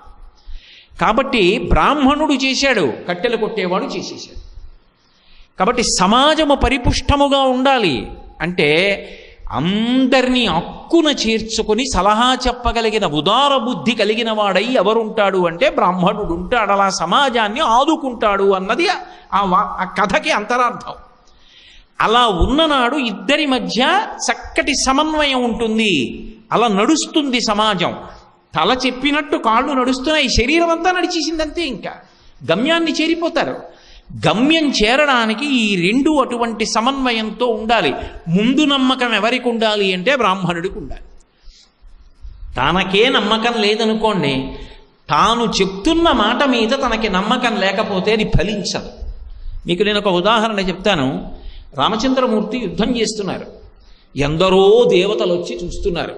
తతో యుద్ధ పరిశ్రాంతం సమరే చింతయా స్థితం రావణంచాగ్రతో దృష్ట్వా యుద్ధాయ సముపస్థితం ఉపాగమ్య బ్రవిద్రామ అగస్త్యో భగవాన్ ఋషి. అందరితో పాటు అగస్త్యుడు వచ్చాడు. చూశాడు, అయ్యో రాముడు బడలిపోతున్నాడే, గబగబా దిగొచ్చాడు. రామ రామ మహాబాహో శృణు గృహ్యం సనాతనం. ప్రేమ, రామా రామా ఇలారా 2 మాటలు పిలిచాడు. ప్రేమ ఉందనుకోండి, రే నాన్న నాన్న ఇలారా అంటారు నా కొడుకుని, అలా రామా రామా ఇలారా. అగస్త్యో భగవాన్ ఋషి పిలిచి ఆదిత్య హృదయం పుణ్యం, నీకు ఆదిత్య హృదయం అనే మంత్రం ఇస్తున్నాను, జపం చెయ్యి, అపారమైన శక్తి పొంది రావణాసుర సంహారం చేసేస్తాం అన్నాడు. ఇప్పుడే గురుగారు యుద్ధం చేస్తుంటే అనలేదు రాముడు. గురువు శక్తి అటువంటిది. గబగబా వెళ్ళి విన్నాడు, ఉపదేశం పొందాడు. త్రిరాచమ్య శుచిర్భూత్వాధురాదాయ వీర్యవాన్ రావణం ప్రేక్ష హృష్టాత్మా యుద్ధాయ సముపాగతిం. వెంటనే ధనస్సు పట్టుకుని యుద్ధానికి వచ్చాడు. బ్రహ్మాది దేవతలు నిలబడి చూస్తున్నారు ఏమవుతుంది యుద్ధం అని. రావణుడు మరణించాలి మరణించాలని కోరుకుంటున్నారు వాళ్ళందరూ. అయ్యి బాబోయే ఆలస్యం అయిపోతోంది, రాముడు డసిపోతున్నాడని. అగస్త్యుడు అక్కడ లేడు, వెళ్ళిపోయాడు. జగామచ యథాగతం, ఎలా వచ్చాడో అలా వెళ్ళిపోయాడు. మరి ఉపదేశం చేసినవాడు శిష్యుడు జపం చేస్తున్నాడు, లేచి రావణ సంహారం చేయడం చూడాలా? చూడలేదు, వెళ్ళిపోయాడు. ఎందుకు వెళ్ళిపోయాడో తెలుసా? నేను ఆదిత్య హృదయం ఇచ్చిన తర్వాత ఇంకా రావణాసురుడు బతికుంటాడా? నేను ఇచ్చినప్పుడే వాడు చచ్చిపోయాడు, వెళ్ళిపోయాడు. తన చెప్పిన మాట మీద తనకంత నమ్మకం ఉండాలి. తనకే తను చెప్తున్న మాట మీద నమ్మకం లేకపోతే ఇక అవతల వాడికి ఏ గురి కుదురుతుంది? బ్రాహ్మణుడికి ఆ శ్రద్ధ ఉన్నది, ఆ గురి ఉన్నది. అందుకు శంకర భగవత్పాదుడి శ్రద్ధ అన్న మాటకి శాస్త్రస్య గురువాక్యస్య సత్యబుద్ధ్యావధారణ సా శ్రద్ధ కలితా సిద్భి యా వస్తూపలభ్యతే అంటారు. ఆ విశ్వాసం ఉన్నది, చేశాడు, అనుగ్రహింపబడ్డాడు. బ్రాహ్మణుని యందు 4వ వర్ణం వారికి శ్రద్ధ ఉన్నది, ఆయన బ్రాహ్మణుణ్ణి నమ్మాడు, అనుగ్రహింపబడ్డాడు. ఇలా వచ్చింది రా అబ్బాయి కథ. కల్పన చెప్తున్నారు నారాయణమూర్తి. అంటే మీరు కూడా అలా ఉండండి. అందరూ అలా చక్కగా ఒక శరీరంలో అంగప్రత్యంగములు ఎలా ఉంటాయో అంత ప్రేమతో కలిసి ఉండండి. ఇది చెప్తున్నారు ఆయన. ఎంత విశాల బుద్ధితో చెప్పిన వ్రతం, ఎంత కారుణ్యంతో, ఎంత దయతో చెప్పినటువంటి వ్రతం, ఎవరికీ అధికార భేదం లేకుండా అందరూ పాటించడానికి యోగ్యతనిచ్చినటువంటి వరం. అందుకే దంపతులుగా కూడా కాదు, ఒక్కళ్ళుగా చేసిన అనుగ్రహింపబడిన వ్రతం. అందుకే కథాంతర్భాగంగానే కష్టం వస్తే భర్త పక్కన లేకుండా వ్రతం చేసేసింది లీలావతి. చూడండి, అక్కడికి 2వ అధ్యాయం పరిసమాప్తి. ఎన్ని మాటలు మీరు ఆ కథ వినండి, అందులోంచి నెగడులో కర్ర పెట్టి తోస్తే నిప్పురవ్వలు ఎలా పైకి రేగుతాయో అలా ఎన్నో కొత్త విషయాలు వస్తాయి. నేను మీకు యథార్థం చెప్తున్నా, గొప్పగా చెప్పట్లా. ఒక్క సత్యనారాయణ వ్రత కథ వేదాంతర్గతమైన విశేషములు అని చెప్తే 3 నెలలు చెప్పినా సరిపోదు. నేను విహంగ వీక్షణంగా చెప్తున్నానంతే. అన్ని రహస్యాలు చొప్పించారు ఆ కథల్లోకి. అందుకు వినండి వినండి వినండి అని మళ్ళీ మళ్ళీ మళ్ళీ మళ్ళీ చెప్తారు ఆ కథ. ఎన్ని మాటలు విన్నా కొత్త విషయాలు ప్రచోదనమవుతాయి. ఓ ఇలా బ్రతకాలని అర్థం అవుతుంది. ఇక 3వ కథ దగ్గరికి వచ్చేటప్పటికీ తుంగధ్వజుడు అనే ఉల్కాముఖుడు అనేటటువంటి రాజు, ఆయన భద్రశీల అనబడేటటువంటి నది. నేను మీతో మనవి చేశా కదా, కొన్ని పేర్లు చెప్తారు, కొన్ని పేర్లు చెప్పరు. ఆ చెప్పడం చెప్పకపోవడంలో కూడా విశేషం. ఉల్కాముఖుడు, ఉల్కా అంటే కాంతిపుంజం, అంత కాంతిపుంజము వంటి ముఖము కలిగినటువంటి వాడు. ఏమిటి దాని అర్థం అంటే క్షాత్ర ధర్మం ఎరిగిన ఉండడమే ఆయన యొక్క కాంతికి కారణమై ఉన్నది. ఏమిటి ఆ క్షాత్రధర్మం అంటే ఒక క్షత్రియుడికి మొట్టమొదట ఉండవలసిన నమ్మకం దేని మీద అంటే శాస్త్రం మీదే. అందుకే చూడండి, రామరాజ్యం అంటూ ఉంటారు. రామరాజ్యం అంటే రాముడు వచ్చి పరిపాలిస్తేనే రామరాజ్యం అవుతుందండి అని నేను అన్నాను అనుకోండి, మళ్ళీ రామావతారం వస్తే తప్ప రామరాజ్యం రాదు. కానీ రాముడి రాజ్యం రామరాజ్యమై అందరూ ప్రజలు సుఖపడ్డారంటే కారణమేమి అంటే రామరాజ్యంలో రాముడు రాజ్య పరిపాలన చేసినప్పుడు ఆయనకి ప్రమాణం ఏది అంటే శాస్త్రము ప్రమాణము. అందరూ చెప్పిన మాటలు వింటాడు. ఆఖరణ రాముడు ఏమంటాడంటే రామాయణంలో శాస్త్రం ఇలా చెప్పింది కాబట్టి నేను ఇలా చేస్తానంటాడు. శాస్త్రము ప్రమాణం, తస్మాత్ శాస్త్రం ప్రమాణం తే కార్యాకార్య వ్యవస్థితౌ. శాస్త్రమును ప్రమాణముగా చేసుకుని ఎప్పుడు ఎక్కడ ఎవరు పరిపాలన చేసినా అది రామరాజ్యం అవుతుంది. ఆయన ధర్మం ఏమిటి అంటే క్షత్రియ ధర్మాన్ని పాటిస్తాడు. అందుకే ఆయన నదీ తీరంలో చేస్తున్నాడు ఈ వ్రతాన్ని. అంటే దేశకాలముల యందు ధర్మాన్ని పాటించాడు. నేను చక్రవర్తిని, నేనో నదీ తీరానికి వెళ్ళి చేసుకోవడం ఏమిటి? అంతఃపురంలో ఇంత వైభోగం ఉంటే ఇందులో చేసుకోలేనా? ఇక్కడికే రమ్మనండి బ్రాహ్మణ మండల్ని అనలేదు. తాను నదీ తీరానికి వెళ్ళాడన్న మాటకు అర్థం ఏమిటి? మహారాజా అంతఃపురంలో కూర్చుని చేయడం కాదు, నదీ తీరానికి రా, ఇక్కడ చేస్తే మంచిది అన్నాడు. ఇంటి పురోహితుడు తప్పకుండా అవతల వస్తున్నాను అన్నాడు. అంతే అని భార్యాసమేతుడై వెళ్ళి వ్రతం చేస్తున్నాడు. ఇది పడవలో వర్తకం కోసం వెళ్ళిపోతున్నటువంటి సాధువు అని పేరు కలిగినటువంటి ఒక శిష్యుడు చూశాడు. ఆయన దిగొచ్చి ఒక మాట అడిగాడు. అందులో ఒక విశేషం చెప్పారు. గొప్ప ధర్మం ఎరిగినవాడు, సంతతము దేవాలయ దర్శనం చేసేటటువంటి వాడు, భక్తి తత్పరుడైనటువంటి ఉల్కాముఖుడు చేస్తున్నాడు. భద్రశీల అన్నది పేరు. భద్రశీల అంటే సమస్త భద్రతని ఇవ్వడము స్వభావమైనటువంటి నది. ఒక్కొక్క నదికి ఒక్కొక్క అధిష్టాన దేవత ఉంటారు.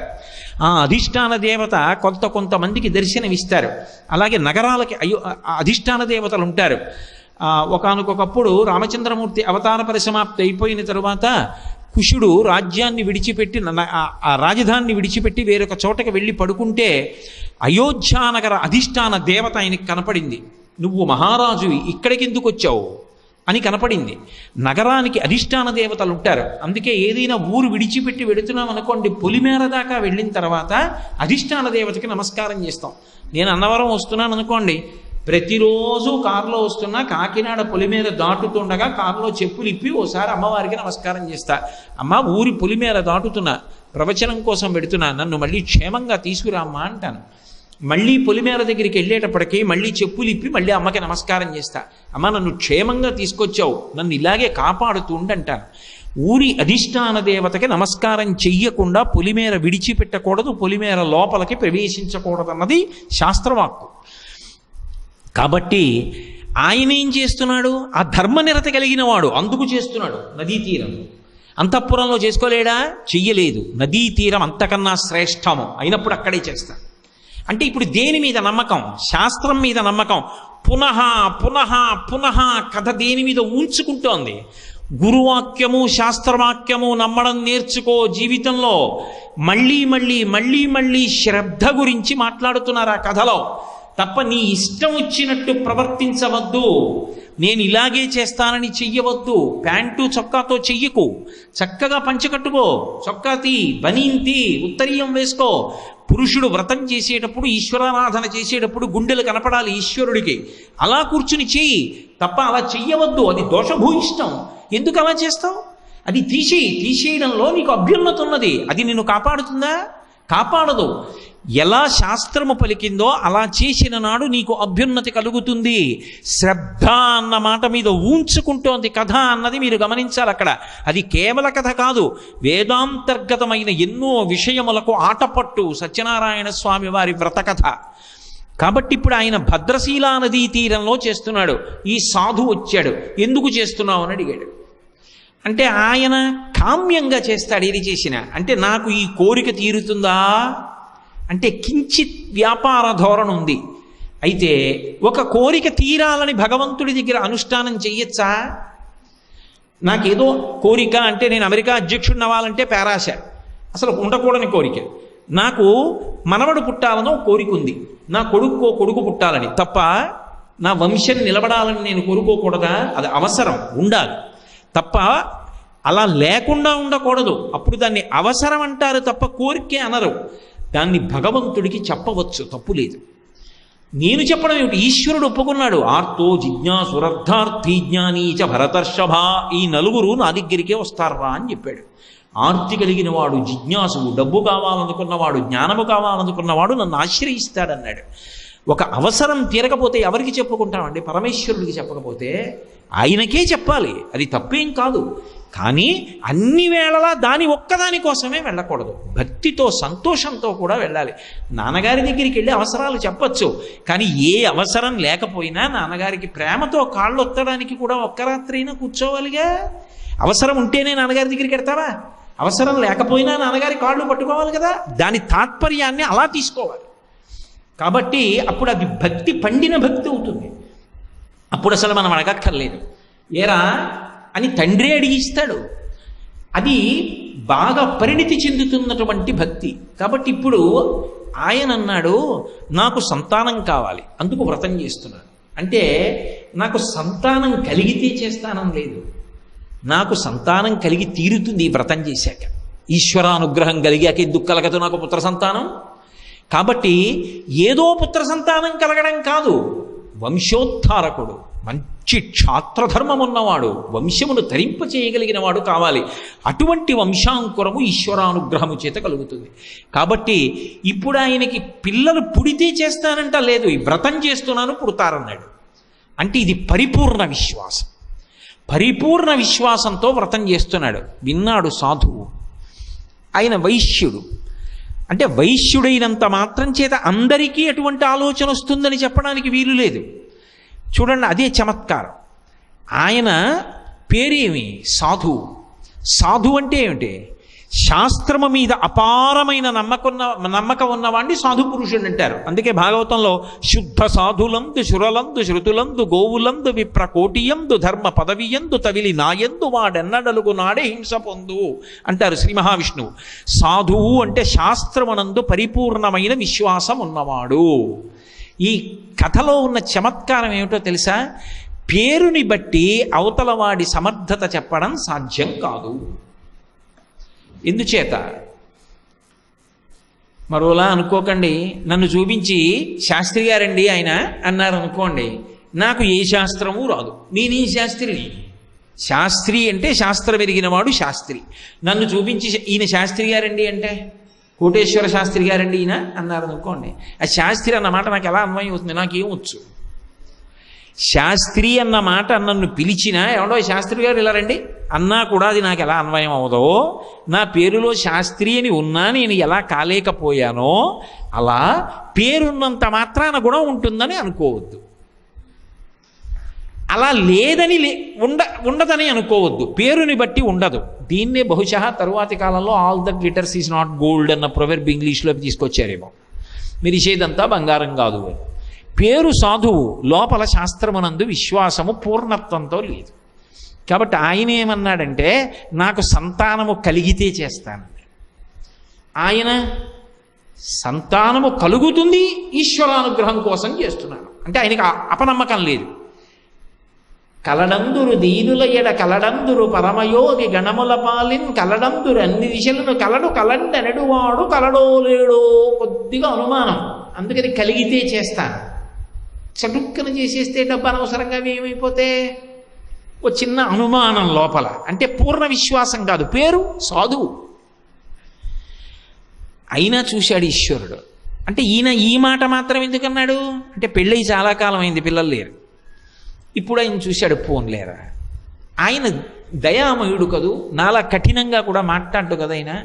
అందుకని ఆయన అన్నాడు, పోన్లే. పాపం మనసులో బాధపడి కదూ, స్వామి బిడ్డ పుడితే నీకు వ్రతం చేస్తానన్నాడు కదూ, సంతానము కలిగితే అన్నాడు కదూ, ఇతను చేసినటువంటి పాపకర్మల వలన ఇతనికి సంతానము కలగకూడదు. నేనేం చెయ్యాలి ఇప్పుడు? కనీసం బాధపడుతున్నాడు కాబట్టి పుత్రిణ సంతు పౌత్రిణ. ఒకవేళ కొడుకులు పుట్టవలసినంత పుణ్యం లేకపోతే ఓ కూతురునిద్దాం. ఆ కూతురుకో కొడుకు పుడితే దౌహిత్రుడు వచ్చినట్టు కొడుకు పుట్టినట్టే లెక్క. కాబట్టి అలా అతనికి అనుగ్రహాన్ని ఇచ్చేద్దాం అని చెప్పి మనసులో సంకల్పం చేసి దయాళువై ఒక మంచి కూతురిని ఇచ్చాడు. ఇంకా కొడుకు పుడితే ఒక వంశాన్ని తరింపజేస్తాడు, కూతురు 2 వంశాలని తరింపజేస్తాడు. కాబట్టి అతన్ని అనుగ్రహించడానికి, అతని పాపాన్ని శమింపచేయడానికి ఆయన సంకల్పానికి అనుగ్రహించేశాడు. నాకు కొడుకు పుడితే అన్నాడా, సంతానం కలిగితే అన్నాడు. సంతానం అంటే కొడుకు అవ్వచ్చు, కూతురు అవ్వచ్చు. స్వామిదా తప్పు, ఈయనదా తప్పు. కాబట్టి కూతురునిచ్చాడు. ఆ కూతురు చంద్రబింబము యొక్క కళలు వృద్ధి పొందుతున్నప్పుడు ఎలా ఉంటుందో అలా ఉంటుంది. కాబట్టి కళావతి అని పేరు పెట్టాడు. భార్యతో ఇంటికి వెళ్ళి చెప్పాడు, నేను ఇలా సంకల్పం చేశానేవో అన్నాడు. ఆవిడ పాపం, నేను తల్లిని అయితే బాగుండు అనుకుంది. అయింది కదూ, సంతోషించి ఆవిడండి, ఏమండి సంతానం కలిగితే అన్నారు కదా, కలిగింది కదా, సత్యనారాయణ వ్రతం చేద్దాం. ఆయన అన్నాడు, ఆడపిల్ల కదూ, అది మనసులో భావన. ఆ పిల్ల పెళ్లి సమయంలో చేస్తానులే. ఏం పెళ్లి సమయంలో ఎందుకు, మధ్యలో ఇంకే ఉండవా అంటే దానికో విశేషం ఉంది. ఆడపిల్ల పెళ్లి చేసేటప్పుడు కన్యాదానానికి పూర్వాంగంగా చాలా వాటిని శాస్త్రం నిర్దేశించింది. అందులో దశదానములు చేసి కన్యాదానం చేయాలి సమర్థత ఉన్నవాడైతే. ఈశ్వర, నాకు ఆడపిల్లనిచ్చారు కానీ దశదానములు చెయ్యగలిగినంత శక్తి నాకు ఇవ్వలేదండి మీరు, అందుకని దశదానములకు తుల్యముగా చేస్తున్నానని చెప్పవలసి వస్తే గుమ్మడి పండు మీద గంధపు చెక్కెడతారు. 200 ఎకరాల పొలం ఉండి గుమ్మడి పండు మీద గంధపు చెక్కెట్టకూడదు, దశదానాలు చెయ్యాలి. వెళ్ళాలి ఆడపిల్ల కన్నా ముందు. కాబట్టి అప్పుడు కొన్నిటిని కలిపితే విశేష ఫలితం వస్తుంది. అందుకని అప్పుడు చేస్తాను వ్రతం. పాపం ఆవిడ ప్రేమతో అర్థం చేసుకుంది. అందుకే ఇంకొక మాట ఆవిడ మాట్లాడాల. అలాగే అంటే ఆడపిల్ల పుట్టిందన్న చిన్న బుద్ధి ఏమీ లేదు నా భర్త మనసులో. సంతోషంతో ఆమె అభ్యున్నతిని కోరుతున్నాడని ఊరుకుంది. ఈయనేం చేశాడు, కొన్నాళ్ళు అయిన తర్వాత ఎవరో పెద్దల్ని పిలిచాడు, యోగ్యుడైన వరుడు ఉంటే వెతికి పట్టరండి అన్నాడు. చిత్రం ఏమిటో తెలుసా, ఆ షావుకార వర్తకుని యొక్క అల్లుడి పేరు చెప్పలేదు. అది ఆ కథలో కొన్ని పేర్లు చెప్పకపోవడంలో తమాషా ఉంది. బుద్ధి మంచిదైతే పేరు ఎందుకండి, పేరు మంచిదైతే మాత్రం బుద్ధి మంచిది కానప్పుడు చెప్పి ప్రయోజనం ఏమిటండి. అందుకే అల్లుడి పేరు చెప్పలేదు. కానీ తీసుకొచ్చిన వాళ్ళు ఎవరు, పెద్దలంటే ఎవరు, బుద్ధి కలిగిన వాళ్ళు. వాళ్ళు ఎవరిని తీసుకొస్తారు, బుద్ధి ఉన్నవాడినే తీసుకొచ్చారు. బుద్ధి ఉన్నవాడిని తీసుకొచ్చారని మీకు ఎలా తెలుసుకోటేసరారంటారేమో. అగ్ని పరీక్ష లాంటి ఓ సందర్భంలో అల్లుడే మామ కన్నా తెలివైన వాడని తెలుస్తుంది. కాబట్టి ఆ పిల్లాన్ని తీసుకొచ్చారు, పెళ్లి చేసేసాడు, అయిపోయింది. వ్రతం చేయలేదు, వదిలిపెట్టేశాడు.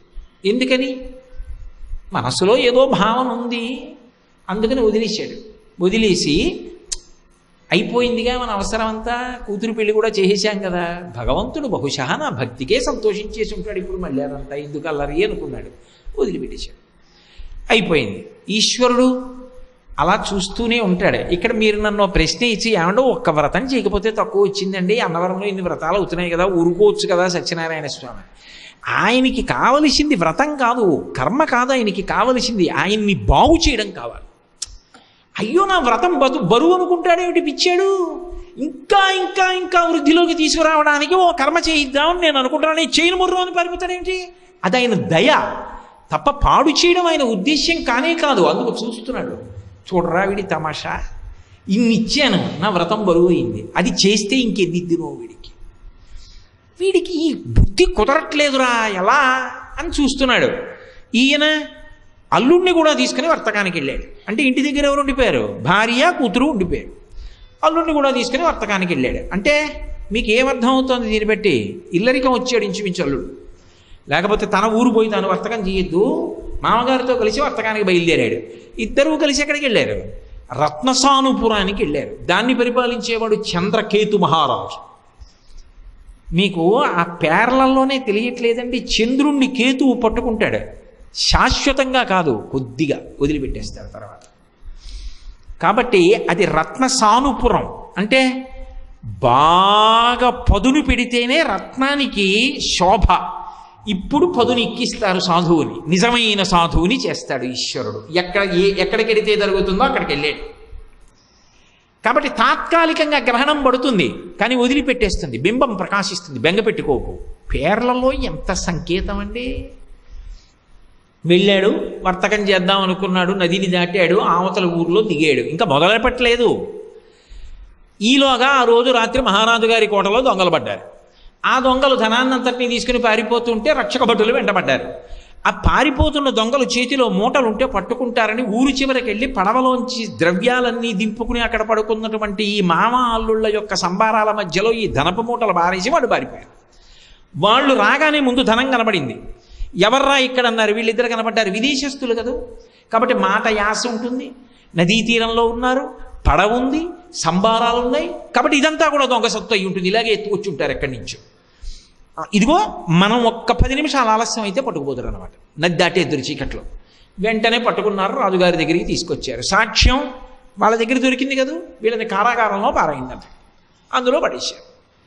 ఉన్న పడవ పోయింది, ధనం పోయింది, వ్యాపారం పోయింది, అల్లుడికి కొత్త కాపరం పోయింది, అన్నీ పోయాయి. తన కళ్ళ ముందు అల్లుడు కారాగారంలో ఉంటే అల్లుడు కాదు ఎదురుగుండా కనపడుతున్నవాడు కూతురు కనపడుతోంది ఆయనకి. అది అసలు రహస్యం. ఊరే దాని సుఖాన్ని నేను కదరా చేతులారా పాడు చేసేసాను, వచ్చిన వాడిని నేను ఒక్కడిని వచ్చినా పోయేది, ఇతన్ని తీసుకొచ్చాను అనవసరంగా.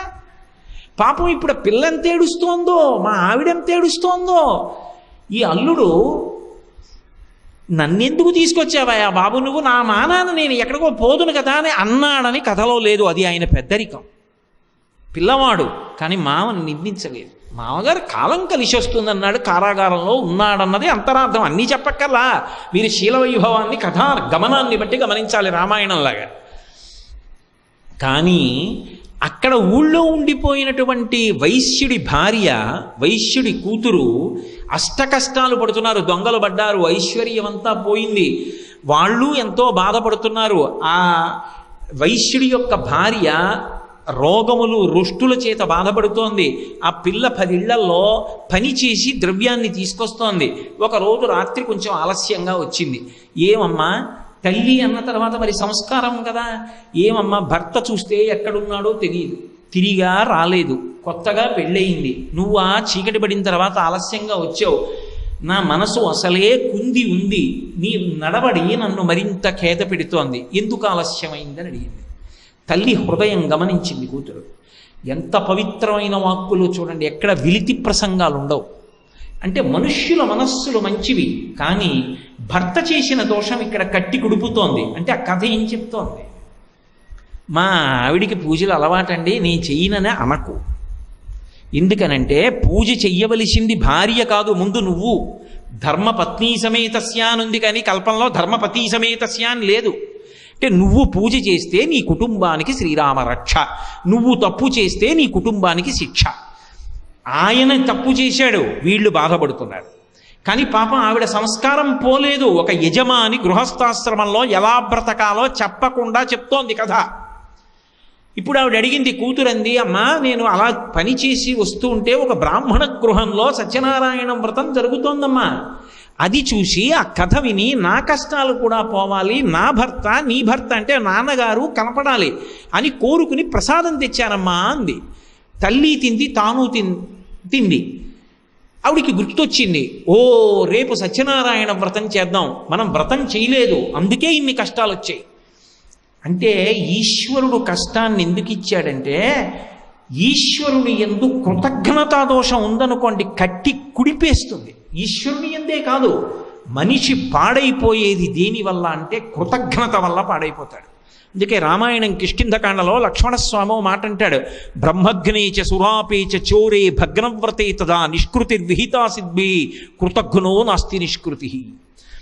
బ్రహ్మహత్య చేసినవాడు, సురాపానం చేసినటువంటి వాడు, చోరే దొంగతనం చేసినవాడు, భగ్నవ్రతే వ్రతం చేస్తానని నీళ్లు ముట్టుకుని వ్రతం చేయకుండా పీటల నుంచి లేచిపోయినవాడు, వీళ్ళందరికీ కూడా ప్రాయశ్చిత్తం ఉంది. కానీ చేసిన ఉపకారాన్ని మరిచిపోయి అపకారం చేయడానికి సిద్ధపడినవాడు కానీ, లేదా ప్రత్యుపకారం చేయడానికి సిద్ధపడనివాడు కానీ, వాడికి మాత్రం ప్రాయశ్చిత్తం లేదు.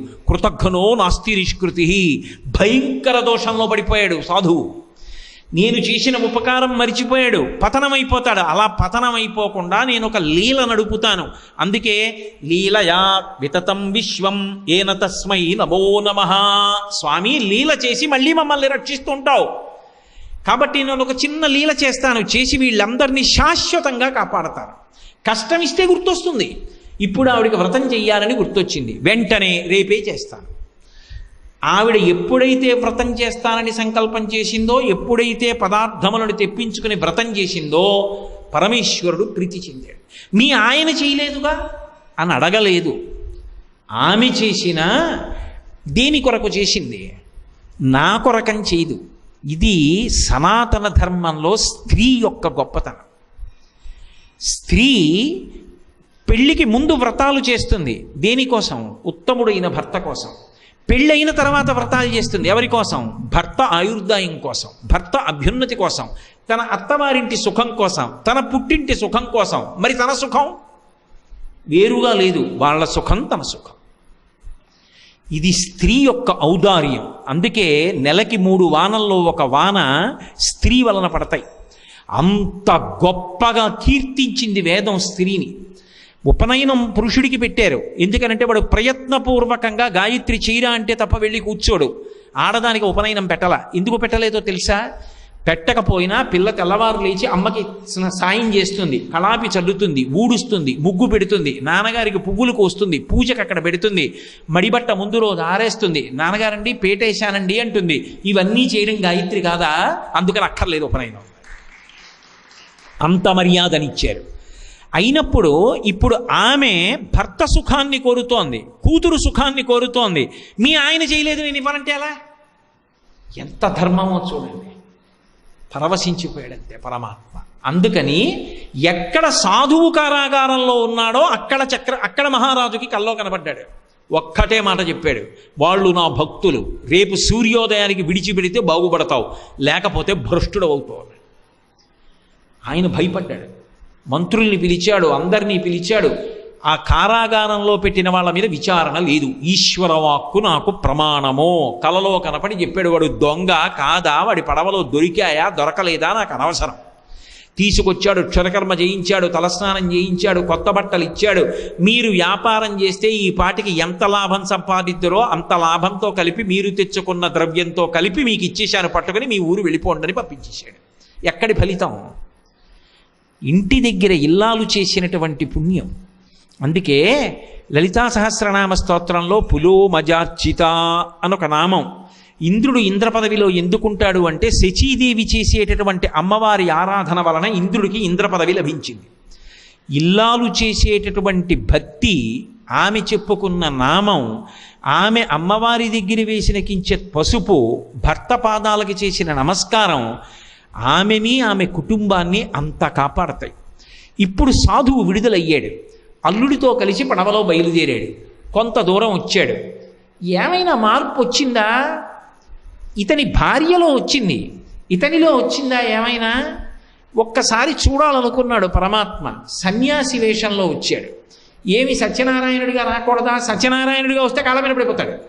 అందుకని గుర్తు తెచ్చుకుంటున్నాడు, నేను వ్రతం చేయలేదు, ఇన్ని కష్టాలు పడుతున్నానంటున్నాడు. తత్ప్రాయశ్చిత్తం కోసం వస్తూ దేవాలయాలు చూస్తున్నాడు, అక్కడక్కడ దానాలు చేస్తున్నాడు, బయలుదేరి వస్తున్నాడు. సత్యనారాయణ స్వామి ఒక సన్యాసి రూపంలో కనబడ్డారు. ఈ లోకంలో అందరికన్నా నమ్మవలసిన వ్యక్తి ఎవరంటే సన్యాసి. ఎందుకని? అన్నీ వదిలిపెట్టేశాడు. త్యాగే నైకే అమృతత్వమానసు కాషాయ దండమాత్రేణ యతి పూజ్యో రసంశయ. కాషాయం కట్టుకొని చేతిలో దండం పట్టుకున్నాడు అంటే ఆయన సర్వకాలముల యందు పూజనీయుడే. ఆయన గురించి నువ్వు నమస్కారం చెయ్యడం వినా అన్యథా ఆలోచించవలసిన అవసరము లేదు. కాబట్టి కాషాయ దండమాత్రేణ యతి పూజ్యో న సంశయ. అటువంటి సన్యాసి కనబడితే నమస్కారం చేయడానికి ఏమిటి ఇబ్బంది? ఆ సన్యాసి వచ్చి ఒక ప్రశ్న వేశాడు, ఏమున్నాయి పడవలో అని అడిగాడు. ఎండుటాకులు అలవలు అన్నాడు. ఎందుకని? చెప్పేస్తే అడుగుతాడేమో అని భయం, అడిగితే ఇవ్వకపోతే పాపం వస్తుందేమో అని భయం. అబద్ధం చెప్పేస్తే పోలా? సన్యాసి అంటే అన్నీ విడిచిపెట్టి ఆయన కూర్చుంటాడు. అన్నీ ఉన్నవాడు శాంతి కోసం ఆయన దగ్గరికి వెళ్తాడు. అలాంటి ఆయనతో అబద్ధం ఎందుకు? అబద్ధం ఆడాడు. వాక్యమే చాలు, నోటి వాక్కుతో చరిత్ర మార్చగలడు ఆయన. కాబట్టి ఆయన అన్నాడు, నువ్వేమన్నావో అదే సత్యమగుగాక, నేను కొత్తగా ఏమీ అన్నావు. కాబట్టి అందులో ఆకులు అలవలు, పడవ పైకి తేలిపోయి. ఇప్పుడు మూర్ఛపోయాడు వెంటనే సాధువు. ఐశ్వర్యం పోయిందనేటప్పటికీ మూర్ఛపోయాడు. కాబట్టి మీరు కథ చదవండి. ఇప్పుడు నేను మళ్ళీ ఆ శ్లోకాలన్నీ ఎక్కడ చెప్పనని చెప్పి వదిలేస్తున్నాను. ఇప్పుడు మూర్ఛపోయి పైకి లేచాడు. పైకి లేచి, అయ్య బాబోయ్ ఐశ్వర్యం అంతా పోయింది ఎలాగన్నాడు. అల్లుడు అన్నాడు, ఎవరి వల్ల పోయింది? నువ్వు సన్యాసికి చెప్పిన అబద్ధం వల్ల కదూ. ఆ సన్యాసి వాక్కు వల్ల పోయింది. ఆయన ఎక్కడున్నాడు? అదిగో అక్కడే చెట్టు కింద కూర్చున్నాడు. మూర్ఛపోవడం ఏడవడం ఎందుకు? బయలుదేరు, ఇద్దరం పెడదాం, కాళ్ళ మీద పెడదాం, నమస్కారం చేద్దాం, చెంపలు వేసుకుందాం, తప్పు ఒప్పుకుందాం, అనుగ్రహిస్తాడు. ఇది బుద్ధి. బుద్ధిమంతుణ్ణి తీసుకురండి అన్నారే. ఎవరి యందు ఎలా ప్రవర్తించాలో అల్లుడికి తెలిసినట్టు నిజంగా మామగారికి తెలియదు. చిన్నవాడైనా బుద్ధి కలిగినవాడు. ఇంకా వాడికి పేరుతో అవసరం ఏమిటి అసలు? అందుకే పేరు చెప్పలేడు. కాబట్టి ఇప్పుడు అల్లుడు చెప్పిన మాట విన్నాడు. కనీసం ఇద్దరూ కలిసి వెళ్ళారు, సన్యాసికి నమస్కరించారు. తప్పు అయిపోయింది అన్నాడు, క్షమించమన్నాడు. నువ్వు ఇంతకుముందు ఉందో పడవలో అదే ఉంది పో అన్నాడు. అదే ఉంది ఇప్పుడు, మళ్ళీ ఐశ్వర్యం ఉంది. సంతోషించాడు. అమ్మ బాబోయ్, ఇంటికి వెళ్ళగానే సత్యనారాయణ వ్రతం చేస్తానన్నాడు. గబగబా బయలుదేరాడు. సంతోషంతో బయలుదేరి ఒడ్డు దాకా వచ్చేశాడు. అయిపోయింది అధ్యాయం. ఇప్పుడు అక్కడ లీలావతి తన కూతురుతో కలిసి వ్రతం పూర్తి చేసింది. ఆమె ప్రసాదం పుచ్చుకుంది. కూతురు ఇంకా ప్రసాదం ఒక్కటే పుచ్చుకోలేదు, పుచ్చుకోవాలి. కానీ పడ వచ్చేసింది, తన భర్త వచ్చాడు, తండ్రి గారు వచ్చారన్న వార్త వచ్చింది. గబగబా పూజ పూర్తి చేసేసి నమస్కారం పెట్టేసి తల్లి ప్రసాదం నోట్లో వేసుకుంది. కూతురు మాత్రం ప్రసాదం నోట్లో వేసుకోకుండా తల్లి కూతురు పరుగున నదీ తీరానికి వచ్చారు. భర్తని చూడాలన్న తాపత్రయం. షావుకారు దిగిపోయాడు కిందకి, పడవ దిగిపోయాడు, ఒడ్డుకొచ్చేసాడు. కానీ అల్లుడు గారితో ఉన్నటువంటి పడవ మాత్రం నదిలో మునిగిపోయాడు. అందరూ చూస్తుండగా అకస్మాత్తుగా మునిగిపోయింది. అందులో అల్లుడు తేలిపోయాడు. ఆ మునిగిపోతే ఆ పాదుకలు తీసుకుని ఆ కూతురు అంటే ఆ షావుకారు కూతురు తల మీద పెట్టుకుని, ఆమె పాతివ్రత్యం, ఆమెకి భర్త మీద ఉన్నటువంటి గౌరవం అటువంటిది, సహగమనం చేస్తాను నేను నీళ్లలోకి వెళ్ళిపోతానని సిద్ధపడుతోంది.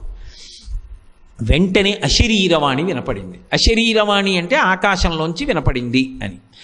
ఆకాశంలోంచి ఎలా వినపడుతుందండి అంటే దాని అర్థం ఏమిటో తెలుసా? శరీరం ఉంటే వాణి ఉంటుంది, శరీరము లేకపోతే వాణి ఉండదు. ఇప్పుడు నేను ఈ శరీరంలో ఉన్నాను కాబట్టి మాట్లాడుతున్నాను. శరీరం లేనివాడు ఎలా మాట్లాడతాడు? మాట్లాడడం. లోకంలో అశరీరవాణి, ఆకాశవాణి అంటే దాని అర్థం ఏమిటో తెలుసా? వేదము అని అర్థం. వేదమునకు శరీరం ఏముంటుంది?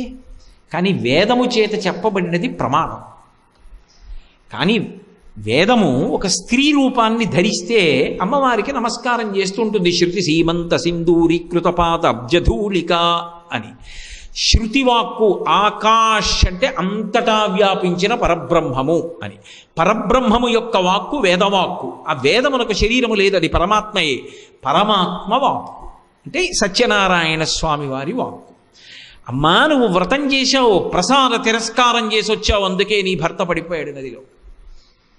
ఏమండి ఇంత కష్టపడిందే, ఇంత వ్రతం చేసిందే, ప్రసాదం నోట్లో వేసుకోకపోతే పడవలు ముంచేసేంత శాడిస్టే సత్యనారాయణ స్వామి అని మనకు అనుమానం వస్తుంది. కాదు, పరమ దయాళు. ఎందుకు ఆ లీల నడుపుతున్నాడో తెలుసా? ప్రసాదమునకు మారుపేరేమి అంటే అనుగ్రహము. పులిహార పళ్ళెం బట్ట కప్పి లోపలికి తీసుకెడితే పులిహార, ఈశ్వరుడికి చూపించి పట్టుకొస్తే ప్రసాదం. ప్రసాదమునకు మారు పేరు అనుగ్రహము. ప్రసాద తిరస్కారం అన్న మాటకు అర్థం ఏమిటంటే ఈశ్వరానుగ్రహ తిరస్కారము. మాకు అక్కర్లేదు నీ అనుగ్రహం అని. ఈశ్వరానుగ్రహం అక్కర్లేదన్న వాడికి వాడు ఏది అడిగాడో అది దొరకదు. కాబట్టి ఇప్పుడు ఆమె ప్రసాద తిరస్కారం చేసింది, తెలిసో తెలియకో వదిలేసింది అంటే అనుగ్రహాన్ని వదిలేసుకుంది. కాబట్టి దుఃఖమునకు కారణమై. కాబట్టి ఇప్పుడు పరుగు పరుగున వెళ్ళి గబగబా కళ్ళకద్దుకొని ప్రసాదం నోట్లో వేసుకుని మళ్ళీ వచ్చింది. మునిగిపోయిందనుకున్న పడవ అకస్మాత్తుగా పైకి తేలింది. అల్లుడు గారు పైకి తేలారు, చెయ్యిచ్చారు, కిందకి దింపారు, సత్యనారాయణ వ్రతం చేశారు. తదనంతర కాలమునందు ఎప్పుడూ చక్కగా వ్రతం చేస్తూనే ఉన్నారు. ఇహమునందు పరమునందు సంతోషంగా కాలాన్ని గడిపారు. అంటే ఇది నిజానికి జరిగిపోయిన ఒక కథ.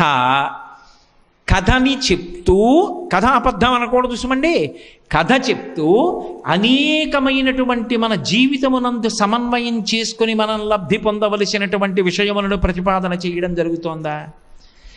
నేను ఇంకా కొన్ని విషయాలే ప్రస్తావన చేస్తున్నాను. ఒక్కొక్క విషయంలో ఒక్కొక్క శ్లోకంలో ఉన్న అంతరార్థం, అందులో ఉన్నటువంటి వేదప్రోక్తమైన రహస్యముల గురించి మాట్లాడితే ఎన్నాళ్ళు పడుతుంది ఆ కథలో ఉన్న విశేషార్థాల గురించి. అన్ని విషయాలు ప్రతిపాదించారు. చిట్ట చివరి కథకు వచ్చేటప్పటికి తుంగధ్వజుడు అని ఒక రాజు. ఆయన ఒకానొకప్పుడు అరణ్యంలోకి వెళ్ళాడు, ఏదో వేటాడాడు, విడిపోతున్నాడు. మారేడు చెట్టు కింద కూర్చుని గొల్ల పిల్లలు వ్రతం చేశారు. మారేడు చెట్టు కింది భాగము అంటే అది లక్ష్మీదేవి యొక్క స్థానం. ఆ తల్లి వనస్పత్యైర్భవైర్దివ్యై అని ఆవిడ అక్కడ లక్ష్మీదేవి తపస్సు చేసి మారేడు చెట్టుని సృజించింది. అది పరమ పవిత్రమైన ప్రదేశం. అటువంటి నీడలో వాళ్ళు వ్రతం చేశారు. వాళ్ళ యొక్క అధికారమేమి అని అడగడానికి నేనెవరు, రాజెవరు? అందరూ చెయ్యొచ్చని ఆయన చెప్పాడు, ఆయన చెప్పింది ప్రమాణం. కానీ ఈయనకి ఒక తక్కువ బుద్ధి వచ్చింది, నేను మహారాజుని, వాళ్ళు గొల్ల పిల్లలు, వాళ్ళు వ్రతం చేయడం ఏమిటి, నేను చూడడం ఏమిటి, చూడడం మానేశాడు. వాళ్ళు రాజుగారు వస్తున్నారని సంతోషించారు. రాజుగారు వస్తే ఎందుకు సంతోషించాలి? ఓ గొప్ప ఆయన వచ్చాడని సంతోషించడం కాదు. నా విష్ణు పృథివీపతి, విష్ణువాంశ లేనివాడు పృథివీపతి కాడు, కాబట్టి విష్ణు వచ్చాడు, అది వాళ్ళ గొప్ప బుద్ధి. వాళ్ళు సంతోషించారు. ఈయన చిన్న బుద్ధి, గొల్ల పిల్లల వ్రతం నాకెందుకు, వదిలి దూరంగా వెళ్ళి చెట్టు కింద కూర్చున్నాడు. వీళ్ళు మాత్రం ప్రసాదం ముందు తాము తినకుండా పాపం రాజుకిచ్చి తాము తిన్నారు. రాజు అక్కడ వదిలిపెట్టి వెళ్ళిపోయాడు. గొల్ల పిల్లలు అరణ్యంలో చేసుకున్న ప్రసాదం నేను తిన్నా, నాకొద్దు, వదిలేశాడు. ఆయన ఏం చూస్తున్నాడు? గోధుమ నూక చూస్తున్నాడు, ప్రసాదం చూస్తున్నాడు. గోధుమ నూక, అందులో ఉన్నటువంటి బెల్లం, అందులో ఉన్న నెయ్యి, మారేడు చెట్టు, అరణ్యం, గొల్ల పిల్లలు చూస్తున్నాడు తప్ప ఎవడు చేసినా భక్తికి ఈశ్వరానుగ్రహం అందులో ప్రవేశించిందని తెలుసుకోలేకపోయాడు. వదిలి వెళ్ళాడు. ఎప్పుడైతే ఈశ్వరానుగ్రహాన్ని వదిలేశాడో ఓడలు బళ్ళవడం ఎంతసేపు అండి? 100 పుత్రులు నశించిపోయారు, రాజ్యం పోయింది. ఇంత చమత్కారంగా ఎలా జరిగింది ఆలోచించాడు. బుద్ధిమంతుడు కనుక దోషాన్ని తెలుసుకున్నాడు. తుంగ గడ్డిపోచ చూడండి, ప్రవాహం వచ్చినప్పుడు కొట్టుకుపోయినట్టుగా వంగిపోతుంది, కానీ ఆ తర్వాత మళ్ళీ లేచి నిలబడుతుంది. బుద్ధి మళ్ళీ అంకురించి తుంగధ్వజుడు. అందుకే మళ్ళీ ఆలోచించాడు, ఓ నీ చేసిన దోషం ఉంది. మళ్ళీ అడవిలోకి వచ్చేసి గొల్లపిల్లలను అడిగి మళ్ళీ ప్రసాదం తీసుకుని కళ్ళకద్దుకుని నోట్లో వేసుకుని క్షమాపణ చెప్పాడు ఈశ్వరుడికి. మళ్ళీ వెళ్ళాడు. ఆయన అనుగ్రహం కలిగితే ఎంతసేపు అండి? చచ్చిపోయినట్టు పడిపోయిన వాళ్ళు లేచి కూర్చోరు. 100 పిల్లలు చటుక్కున లేచారు. అలా ఉంటుందా అండి అని అనుకోకండి. ఒకప్పుడు శృంగేరిలో ఒక ఆవిడ వద్దు అని భర్త చెప్తున్నా వినకుండా నేను సాయంకాలం జరిగే చంద్రమౌళీశ్వరారాధన చేస్తానని చంద్రశేఖర భారతీ స్వామి వారు ఉన్నటువంటి రోజులలో పీఠానికి వెళ్ళింది. సాయంకాలం 6:30, 7 అవుతోంది. ఇంకా వెళ్ళాలి, తుంగానది దాటి అభిషేకం జరుగుతున్న ప్రదేశం చూడడానికి వెళ్ళాలి. ఈలోగా ఆ పిల్లవాడికి అకస్మాత్తుగా అనారోగ్యం వచ్చి వాడు కళ్ళు తేలేసేసి నీలంగా అయిపోయి కదలడం మానేశాడు. ఈ వచ్చిన అమ్మలక్కలు అన్నారు, మేము అభిషేకం చూడడానికి వచ్చాం, యువతల వైపు పెద్ద జనసంచారం ఉండేది కాదు అప్పుడు, అవతల వైపు అభిషేకానికి జనం వస్తారు, అక్కడికి వెళ్ళి ఎవరినన్నా పంపిస్తాను లేని వాళ్ళు వెళ్ళిపోయారు. ఒక్కతే పిల్లవాడు నీలంగా అయిపోయాడు, కదలిక లేదు, ఒళ్ళు చల్లబడిపోయింది. ఆమెకి భర్త గుర్తొచ్చాడు. వద్దంటే వెళ్ళావు, చూసావా పిల్లాన్ని శవంగా తీసుకొచ్చావని ఏమంటాడో అని కొడుకు పోయాడని ఒక బెంగ, గుండెలు బాదుకుని ఏడుస్తోంది. ఇలా తలెత్తి చూసింది, గోడ మీద చంద్రశేఖర భారతీ స్వామివారి మూర్తి కనపడింది. ఆవిడ వెంటనే స్వామివారి వంక చూసి, స్వామి భర్త మాట కాదని నీ దగ్గరికి వచ్చాను, స్వామి అభిషేకం చూడాలని వచ్చాను, కొడుకు వెళ్ళిపోయాడు, నన్ను అనుగ్రహించి బ్రతికించండి అంది. అని ఏడుస్తూ ఆ పటం వంక చూసి ఇలా చూసింది. పిల్లవాడు చిరునవ్వులు నవ్వుతూ చేతులు కాళ్ళు కదుపుతూ ఆడుకుంటున్నాడు. పిల్లాన్ని భుజం మీద వేసుకుని తుంగానది దాటి పరిగెత్తింది అభిషేకం చూడడానికి. అప్పటికి అభిషేకం అయిపోయి చంద్రశేఖర భారతీ స్వామి మెట్లెక్కి వెళ్ళిపోతున్నారు గురునివాసులోకి. ఈవిడ పరుగున లోపలికి వచ్చింది. ఒక్కసారి ఆగిటి తిరిగి ఆవిడ వంక చూసి అన్నారు, ఇంకెప్పుడు భర్త వద్దన్న పని చేయకు అని వెళ్ళిపోయారు. మహాత్ములకు చెప్పాలా, ఫోటోని చూసి ఏడ్చింది, కానీ ఆయనకి అందింది, అనుగ్రహించారు. ఇటువంటి తప్పు చేయకని చెప్పి వెళ్ళిపోయారు. భర్త మాట విను అని చెప్పి వెళ్ళిపోయారు. అంతే. పరమేశ్వరుడు తలుచుకుంటే ఎంతసేపు అండి? 100 వెళ్ళిపోయారనుకున్న కొడుకులు మళ్ళీ బతికారు, రాజ్యం వచ్చింది. మళ్ళీ ప్రసాదం గురించే మాట్లాడారు. దాని అర్థం ఏమిటో తెలుసా? మనస్సు అనేటటువంటిది కానీ బుద్ధి అనేటటువంటివి కానీ మీరు ఎక్స్రే తీసి చూస్తానంటే, స్కానింగ్ చేస్తానంటే దొరకవు. అవి సూక్ష్మ శరీరం అంటారు. మనసు సంకల్ప వికల్ప సంఘాతం.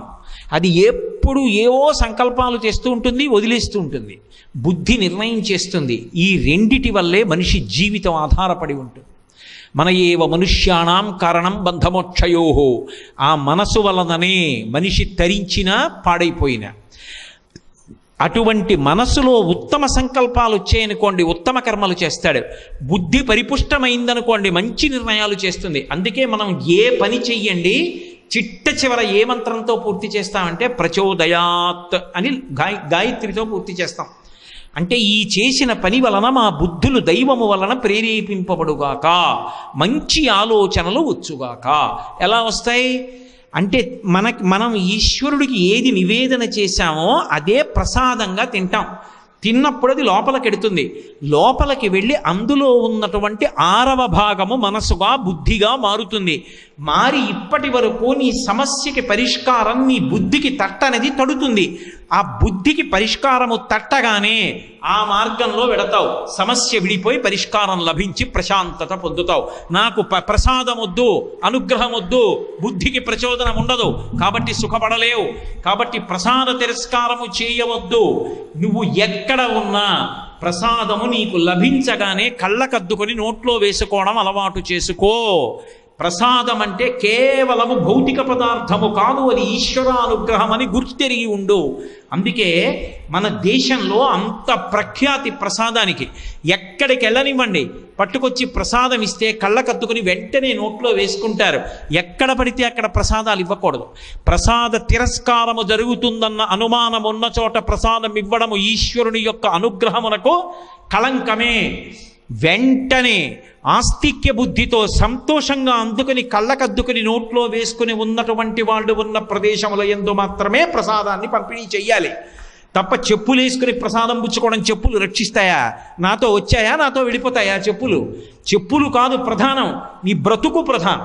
కాబట్టి చెప్పులు విప్పి ప్రసాదాన్ని కళ్ళకద్దుకుని నోట్లో వేసుకోవాలి.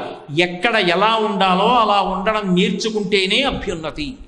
కాబట్టి ప్రసాదం విషయంలో వేరొకసారి ఈశ్వరుడు పూనికతో చెప్పినటువంటి మాట, బహుశః ప్రసాద తిరస్కారము జరిగేటటువంటి రోజులు ఈ దేశమునందు రాకుండుగాక అని నిర్దేశించడానికే భగవంతుడు 2 మాటలు దాని వైభవాన్ని చెప్పడానికి సత్యనారాయణ వ్రత కథలో ఈ విషయాల్ని తీసుకొచ్చాడేమో.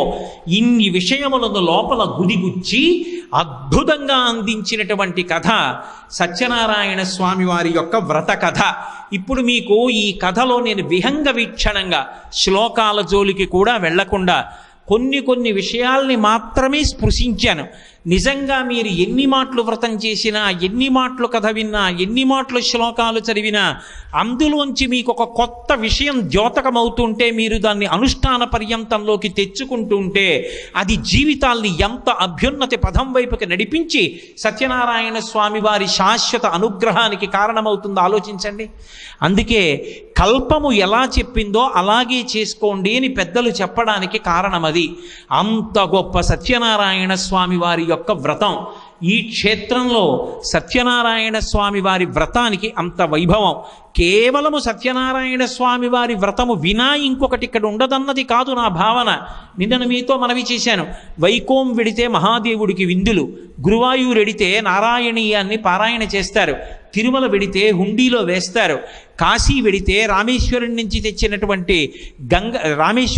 తెచ్చినటువంటి ఆ ఇసుక గంగలో కలుపుతారు, కాశీ నుంచి గంగ తీసుకొస్తే రామేశ్వరంలో అభిషేకం చేస్తారు, పళని వెడితే కావిడి పట్టుకుంటారు.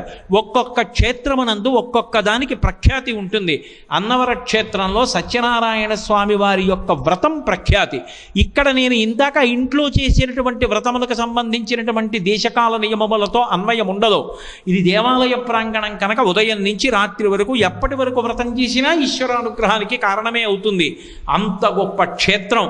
సుప్రభాతంతో మొదలుపెట్టి అమ్మవారికి, అయ్యవారికి సహస్రనామార్చన, అష్టోత్తర శతనామార్చనతో ప్రారంభం చేసి చిట్ట చివర ఏకాంత సేవ, స్వామివారికి జరిగేటటువంటి దర్బార్ సేవలో ఛత్రచామరాలు, రాజోపచారాలు సమర్పించి స్వామి టీవీతో వచ్చి సభామంటపంలో కూర్చుంటే ఆయన యొక్క అనుగ్రహం కొరకు చతుర్వేదములు, ఉపనిషత్తులు, భగవద్గీత, రామాయణ, భారత మొదలై భాగవతాది శ్లోకములను స్వామికి విజ్ఞాపన చేస్తారు. అంత గొప్ప దర్బారు జరిగేటటువంటి క్షేత్రం అన్నవర దేవస్థానం. చక్కగా అందరూ వచ్చి దర్బారులో కూర్చుని చూడొచ్చు. ఇదిగో ఇదే సమయంలో దర్బారు ప్రారంభం అవుతుంటుంది ప్రతిరోజు. ఇవాళ ప్రవచనం అయిన తర్వాత దర్బారు మొదలు పెడతారు అని ఇందాక ఎవరో నాతో అన్నారు. కాబట్టి అటువంటి దర్బారు జరుగుతుంది. ఇదే కాదు, ఎన్ని ఉత్సవాలు. నేను ఒక్క మాట చెప్తాను, ఇది నా గుండె లోతులలోంచి చెప్తున్న మాట. కేవలం ఇవాళ అన్వర క్షేత్రానికి వచ్చి ప్రవచనం చేస్తున్నాను కాబట్టి చెప్తున్న మాట కాదు. ఆంధ్రదేశంలో ఉన్నటువంటి క్షేత్రములలో కళ్యాణ కార్యక్రమాన్ని బ్రహ్మోత్సవ కార్యక్రమంగా ఏడాదిలో ఒకసారి చేసేటటువంటి వార్షిక కళ్యాణం అంగరంగ వైభవంగా అంత అద్భుతంగా చేసేటటువంటి మకుటాయమానమైన క్షేత్రములలో అగ్రగణ్యమైనది అన్నవర క్షేత్రం. స్మార్త ఆగమన్ రీత్యా అంత అద్భుతమైనటువంటి కళ్యాణం చేస్తారు. వైశాఖ మాసంలో వచ్చేటటువంటి శుక్లపక్ష దశమి నాడు ప్రారంభమవుతుంది. జీవితంలో ఒక్కసారైనా వైశాఖ మాసంలో ఒక 7 రోజులు సెలవు పెట్టి భార్యాబిడ్డలతో ఇక్కడికొచ్చి కళ్యాణము చూడకపోతే వాడు జీవితంలో ఏదో పోగొట్టుకున్నవాడే. నేను క్షమింపబడేదనుగాక. ఎందుచేత అంటే వైశాఖ శుక్లపక్ష దశమి నాడు స్వామివారి యొక్క కళ్యాణ కార్యక్రమం సరే వైదిక మార్గాన్ని అలా ఉంచండి, ఎంత అద్భుతంగా ప్రారంభమవుతుందంటే రోళ్ళన్నిటినీ రాశిగా ఉంచి వాటి మీద రోకళ్ళుంచి గౌరీ పూజతో ప్రారంభమవుతుంది. ఆ గౌరీ పూజ చేసి సువాసినీత్వం పొందినందుకు అదృష్టం ఏమిటి? అమ్మవారి కళ్యాణంలో పసుపు దంపడమే. ఆ దశమి నాడు వచ్చినటువంటి సువాసినులందరినీ పిలిచి పసుపు దంపిస్తారు. దంపించి అందరికీ తాంబూల బహుమానం చేస్తారు. అన్నిటికన్నా గొప్ప గొప్ప గౌరవం చేశారు అన్న మాటకు అర్థం ఏమిటో తెలుసా? తాంబూలం ఇవ్వడమే. తాంబూలం ఇవ్వడము అంటే ఏదో అందులో ద్రవ్యం ఇవ్వడము అని అర్థం చేసుకోకండి. తమలపాకులు, వక్కలు, పళ్ళు పెట్టి ఇచ్చారు అంటే అయ్యా మిమ్మల్ని సత్కరించడానికి ఇంతకన్నా ఇక సాధ్యం కాదు అంటే అవతల వారు అంతటి శక్తివంతులంటే తాంబూలం ఇస్తారు. మహాభారతంలో విరాటపర్వంలో అర్జునుడు ఉన్నది బృహన్నల వేషంలో నపుంసకుడిగా ఉన్న ఆయన లోపలికి వచ్చి ఉత్తరా మొదలైనటువంటి వారికి నాట్యశాస్త్రం నేర్పుతానంటే విరాట మహారాజు ఆయన తేజస్సు వంక చూశాడు. సామాన్యుళ్ళ కనపట్టలేదు, మహాతేజోమూర్తి అని ఉత్తరని పిలిపించి తాంబూలం ఇయ్యమ్మా అన్నాడు. అందుకే ఇప్పటికీ నిశ్చితార్థం అంటే తాంబూలాలు మార్చుకున్నారంటారు. తాంబూలం అనేటటువంటి దానికి అంత ప్రఖ్యాతి. ఆ రోజున ఇక్కడ వైశాఖ శుక్ల దశమి నాడు ఎవరు పసుపు దంపుతారో ఆ సువాసినులందరికీ కూడా తాంబూల సత్కారం చేసి పంపిస్తూ ఉంటారు. అంత గొప్ప క్షేత్రం. పైగా ఇక్కడ ఒక ఆచారం ఉంది. వైశాఖ శుక్ల దశమి నాడు సత్యనారాయణ స్వామి వారికి అనంత లక్ష్మీ సత్యవతీదేవికి కళ్యాణం జరుగుతోంది అంటే పెద్దరికం ఎవరిది అంటే సీతారామచంద్ర ప్రభువుది. ఆయన వాహనం ఎక్కి ఊరంతా తిరిగి కళ్యాణానికి అందరినీ పిలుస్తాడు. సాక్షాత్ సీతారాములు ప్రతి ఇంటి ముందుకి వచ్చి రెండర్రా పెళ్లికి అని పిలవడం అంటే మళ్ళీ మనం త్రేతాయుగానికి వెళ్ళినట్టు. ఎంత భాగ్యవంతులు అన్నవర క్షేత్రవాసులు. అంతటి భాగ్యం పొందాలనుకుంటే వైశాఖ మాస శుక్లపక్ష దశమి నాడు సీతారాములు ఊరిరిగింపుగా వెడుతుండగా వచ్చి నిలబడితే సీతారాముల చేత పెళ్లి పిలుపు పిలిపించుకున్నవాడే. అది దశమి నాటి కార్యక్రమం. ఏకాదశి నాడు పరమాద్భుతమైనటువంటి కళ్యాణం చేస్తారు. నిజంగా స్మార్త సంప్రదాయంలో చేసేటటువంటి కళ్యాణం కానీ ఆ మహాసంకల్పం కానీ అందులో జరిగేటటువంటి అంగములు కానీ అంత వైదికంగా అంత భక్తి శ్రద్ధలతో అంత అద్భుతంగా చేస్తారు. ఎంత అద్భుతంగా ఉంటుంది అంటే మంగళసూత్రధారణ చేయించేటప్పుడు అమ్మవారి యొక్క మెడ మీద కాడి పెట్టి ఆ కాడి కన్నంలోంచి మంగళసూత్రాలు పెట్టి అమ్మవారి కంఠం మీద అభిషేకం చేస్తారు. ఎక్కడైనా ఉందా అలా? ఎందుకో తెలుసా? హరదత్తాచార్యుల వారిని వారు వ్యాఖ్యానం చేశారు ఆ మంత్రభాగానికి. అత్రి మహర్షి యొక్క కుమార్తె ఒకరు ఉండేవారు. ఆమెకి శరీరానికి బొల్లి వ్యాధి వచ్చింది. అందుచేత ఆమెను ఎవరు వివాహం చేసుకోలేదు. ఆమెని పాలించే నాథుడు లేడు కాబట్టి ఆమెకు అపాల అని పేరు పెట్టి లోకం అలా పిలవడం మొదలుపెట్టింది. నాకు వివాహం అవ్వట్లేదు, నన్ను పరిపాలించే భర్త లేడని ఆమె విసుగెత్తి ఒక రోజున నదిలో దూకేసింది. ఆ నదిలో కొట్టుకుపోతుండా ఆమె చేతికి సోమలత దొరికింది. ఆ సోమలతని నోటితో నవిలి ఇంద్రుడి యొక్క రథపు చక్రపు కాడి మీద అభిషేకం చేస్తున్నానన్న భావనతో సోమలత రసాన్ని పిండింది. ఇంద్రుడు వెంటనే సంతోషించి అనుగ్రహించి కిందకొచ్చి, ఇంత కొట్టుకుపోతూ కూడా సోమలత దొరికిందని నా రథకాడికి అభిషేకం చేశావు కనుక నీకు బొల్లి వ్యాధి పోయి మంచి భర్త వచ్చేటట్టు అనుగ్రహిస్తున్నాను అని వరం ఇచ్చాడు. అప్పటి నుంచి ఇప్పటి వరకు తత్మంత్రభాగాన్ని అనుసంధానం చేస్తారు. చేసి కాడిలో మంగళసూత్రం ఉంచి ఆ మంత్రములు చెప్తూ ఆ సోమలత మంత్రములు చెప్తూ నీటిని అభిషేకిస్తే వధువు యొక్క మెడ మీద పడతాయి. దానివల్ల ఇద్దరి మధ్య కూడా ఆకర్షణ అలాగే నిలబడుతుంది. ఇద్దరి మధ్య ప్రహృష్టమైన ఆకర్షణ ఉంటే తప్ప తేజోవంతమైన సంతానము కలగదు. మనకైతే అలా. మరి అమ్మవారికి ఎందుకు కళ్యాణంలో అంటే మనందరం కూడా అంత సంతోషంతో ఎక్కడ విడాకులన్న మాట లేకుండా బిడ్డ పాపలతో పసుపు కుంకాలతో అందరూ సంతోషంగా ఉండాలని కళ్యాణ క్రతువులో కాడిలో మంగళసూత్రములుంచి అభిషేకం చేసి కళ్యాణం చేసేటటువంటి పరమాద్భుతమైన క్షేత్రము అన్నవర దేవస్థానం. ఏకాదశి నాడు అంత గొప్ప కళ్యాణం జరుగుతుంది. ద్వాదశి నాడు ఒక విశేషం. రావణ వాహనం మీద స్వామివారు ఊరిరిగింపు చేస్తారు. ఊరేగింపు కాదు, ఊరిరిగింపు. మనం ఎటు రాం, ఆయనే వస్తాడు. స్వామి ఇది కోటేశ్వరరావు ఇల్లు, వీడు ఎప్పుడు రాడు, అహం మేడ మీద మేడ వేసాడు కదూ అలా ఉంటాడు అంటే స్వామివారే వచ్చి లోపలికి తొంగి చూస్తారు. అప్పుడు నేనేదో టీవీ చూస్తూ ఉంటాను, రాను. మా ఆవిడ్ని పిలిచి స్వామివారు వచ్చారు పట్టుకెళ్ళవే, కనీసం లేచి కూడా నిలబడను. అదేదో బెల్లంగడ్డ ఇన్ని బియ్యం ఓ కర్పూరం బిళ్ళ పట్టుకొస్తుంది. అదే సంతోషంగా పుచ్చుకొని హారతి పుచ్చుకొని ఆయనే తొంగి చూసి ఇంకో అంతస్తు కూడా వచ్చే ఏడాదికి అని చెప్పి ఆశీర్వచనం చేసి వెళ్ళిపోతాడు. ఊరిరిగింపు, ఊరేగింపు కాదు, ఊరిరిగింపుగా వస్తాడు. రావణ వాహనం మీద వస్తాడు. ఆ రావణ వాహనం ఆంధ్రదేశం మొత్తం మీద ఏ దేవాలయానికి లేనంత పెద్ద రావణ వాహనం ఉన్న దేవాలయం అన్నవర దేవస్థానం ఒక్కటే. స్వామి నారాయణుడు, కళ్యాణం అనంతలక్ష్మి సత్యవతీదేవితో కూడుకున్న సత్యనారాయణుడికి. ఎక్కుతున్న వాహనం రావణ వాహనం, తిరిగేది ద్వాదశి తిథి నాడు. త్రయోదశి వచ్చిందా సదస్యం జరుగుతుంది.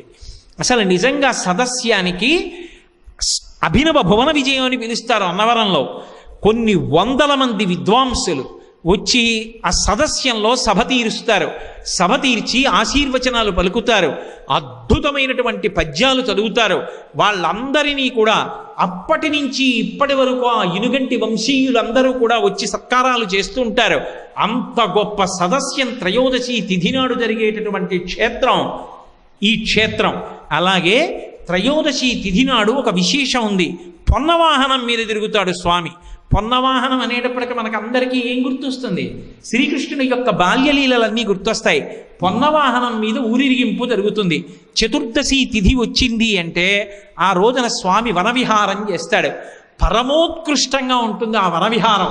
స్వామి వనవిహారం చేస్తూ ఉంటే, కొత్త దంపతులుగా ఉన్నప్పుడు ఆయనతో కలిసి వెడుతూ ఉంటే నిజంగా ఆనందం, ఆ సంతోషం చూసి తీరాలి. అసలు ఆ కళ్యాణోత్సవంలో జరిగేటటువంటి వసంతోత్సవం చూడాలి. మామూలుగా కాదు. అర్చక స్వాములు ఆ మూర్తుల్ని ఇలా పెట్టుకుని ఎగిరెగిరి గంతులేస్తూ నృత్యం చేస్తూ వాళ్ళు తిరిగేటటువంటి ఆ స్థితి, అందరూ వసంతంతో తడిసిపోయి వాళ్ళు పొందేటటువంటి ఆనందం అసలు పరమాద్భుతం. ఆ కళ్యాణ క్రతువు చతుర్దశి వనవిహారం, పౌర్ణమి తిథి నాడు చక్రస్నానం, త్రిశూల స్నానం జరుగుతాయి. ఈశాన్యం వైపు ఇంత పెద్ద పంపా సరోవరం ఉంది. దేవాలయానికి ఈశాన్యం వైపు ఇంత పెద్ద నీటి ప్రవాహం ఉన్నటువంటి అద్భుతమైనటువంటి క్షేత్రం. ఆ లోపల కర్రలతో వ్యవస్థ చేస్తారు. స్వామితో పాటుగా చక్రము త్రిశూలము వెడతాయి.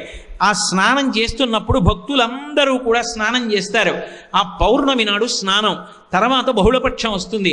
బహుళపక్షం నాటి పాడ్యమి తిథి నాడు స్వామివారికి వెండి ఊయలలో శ్రీపుష్పయోగోత్సవం చేస్తారు. ఆ కన్నులారా చూసి ఆనందంతో తరించిపోవచ్చు. అంత గొప్ప ఉత్సవం. కళ్యాణం 7 రోజుల పాటు వార్షిక కళ్యాణం బ్రహ్మోత్సవంగా ఇంత అద్భుతంగా చేసేటటువంటి క్షేత్రం అన్నవర క్షేత్రం. ప్రతి వారు కూడా వైశాఖ మాసంలో జ్ఞాపకం పెట్టుకొని శుక్లపక్షంలో దశమి తిథి నుండి బహుళపక్షంలో పాడ్యమి తిథి వరకు వారం రోజుల పాటు పిల్లలకి పాఠశాలలుంటాయన్న బెంగ కూడా లేదు. అందరికీ సెలవులు. పిల్లపాపలతో బయలుదేరి వచ్చేసి వారం రోజులు హాయిగా కొండ మీద ఉండి 7 రోజులు స్వామివారి కళ్యాణంలో చక్కగా పాల్గొని దర్శించి పరమ ఆనందంతో ఇళ్ళకి వెళ్ళవచ్చు. జీవితంలో ఒక్కసారైనా అనుభవించాలటువంటి కళ్యాణం. అలాగే శ్రీరామనవమి నాడు జరిగేటటువంటి సీతారామచంద్ర ప్రభువు యొక్క కళ్యాణం.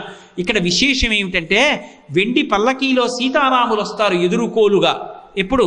సత్యనారాయణ స్వామి వారి కళ్యాణంలో, అనంతలక్ష్మి కళ్యాణంలో సీతారాములు వచ్చి ఎదురుకోలు పలికి తీసుకెడతారు. గరుడ వాహనం మీదేమో సత్యనారాయణ స్వామి వారు పెడతారు పెళ్లి కొడుకు.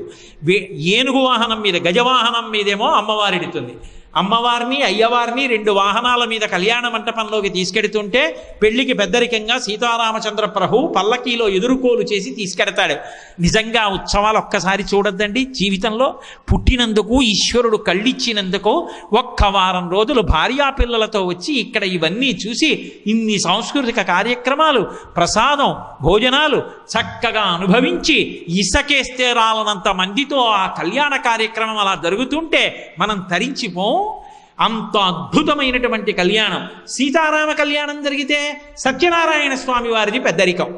సీతారామ కళ్యాణం జరిగేటప్పుడు అన్ని అంగములు కూడా అంత అందంగా చేస్తారు. ఆ గౌరీ పూజ కానీ, పసుపు తంపడం కానీ, కళ్యాణం కానీ, మహాసంకల్ప పఠనం కానీ, నిజంగా రాజ్యాల పేర్లు, నదుల పేర్లు అవన్నీ చదువుతుంటే రోమాంచితం అవుతుంది. వెంట్రుకలు లేచి నిక్కబొడుచుకుంటాయి. అంత గొప్ప గొప్ప విద్వాంసులు ఉన్నారు ఇక్కడ. ఆ స్వరప్రోక్తంగా మంత్రపఠనం చేస్తుంటే ఒళ్ళు పులకరింతలు వస్తుంది. అంత గొప్ప సీతారామ కళ్యాణం నవమి తిథి నాడు జరుగుతుంది. అలాగే ఈ క్షేత్రంలో జరిగేటటువంటి మరొక అద్భుతమైనటువంటి ఉత్సవం, అమ్మవారికి స్వామివారికి గిరి ప్రదక్షిణ ఉత్సవం జరుగుతుంది. ఈ కొండ చుట్టూ తిరిగి వస్తారు. ఎప్పుడు? కార్తీక పౌర్ణమి నాడు. కార్తీక పౌర్ణమి నాడు స్వామివారు అమ్మవారు పల్లకీలో బయలుదేరి కొండ చుట్టూ తిరుగుతారు, ఇంచుమించు ఒక 8 కిలోమీటర్లు. కానీ జీవితంలో ఒక్కసారైనా అనుభవించాలి. మామూలుగా గిరి ప్రదక్షిణం చేస్తాం. సింహాచలానికి గిరి ప్రదక్షిణ ఉంది, శ్రీకాళహస్తికి గిరి ప్రదక్షిణ ఉంది, అరుణాచలానికి గిరి ప్రదక్షిణ ఉంది. ఈ క్షేత్రానికి అద్భుతం ఏమిటో తెలుసా? కార్తీక పౌర్ణమి నాడు స్వామివారు అమ్మవారు పల్లకీలో బయలుదేరుతారు. వాళ్ళ వెనక మనం కూడా గిరి ప్రదక్షిణం చేస్తాం. ఆ స్వామితో అమ్మతో కలిసి గిరి ప్రదక్షిణం చేయడం అంటే ఎంత భాగ్యం అండి. అలా వెడుతున్నప్పుడు గుక్కెడు మంచినీళ్ళు ఇచ్చినా, ఓ మంచి మాట మాట్లాడినా, భగవన్నామని చెప్పినా, కోలాటం ఆడినా, ఓ నృత్యం చేసినా, ఓ గలగలు పట్టినా, ఓ పాట పాడినా ఎంత సంతోషం నిజంగా. అందున మీరు చూసి తీరాలి. అది ఏదో అరణ్య మార్గంలో వెళ్ళిపోతున్నట్టుగా ఉంటుంది. అంత చెట్ల మధ్యలోంచి స్వామివారితో కలిసి కార్తీక పౌర్ణమి లాంటి అద్భుతమైన తిథి నాడు ఆ గిరి ప్రదక్షిణం చేసి ఆ పంపాతీరం పక్క నుంచి పల్లకీతో స్వామివారి వెనక వస్తే అది జీవితంలో అనుభవించాలి తప్ప నా బోటిగాడు చెప్పమంటే ఏం చెప్పగలను? వాక్కులు సరిపోతాయా? అదొక మహాద్భుతమైనటువంటి ఉత్సవం. ఆ గిరి ప్రదక్షిణ ఉత్సవం అందరూ చూడాలి. అలాగే క్షీరాబ్ది ద్వాదశి నాడు స్వామికి తెప్పోత్సవం జరుగుతుంది. తెప్పోత్సవం చూస్తే తిప్పలు తప్పుతాయి అంటారు.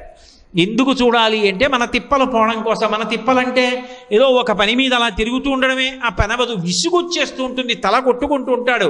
భార్య వండి పెట్టిన అన్నం తినలేడు. ఏమిటో ఈ పనవదు ఇలా పట్టు కూర్చుంది ఏమిటోనని అంటాడు.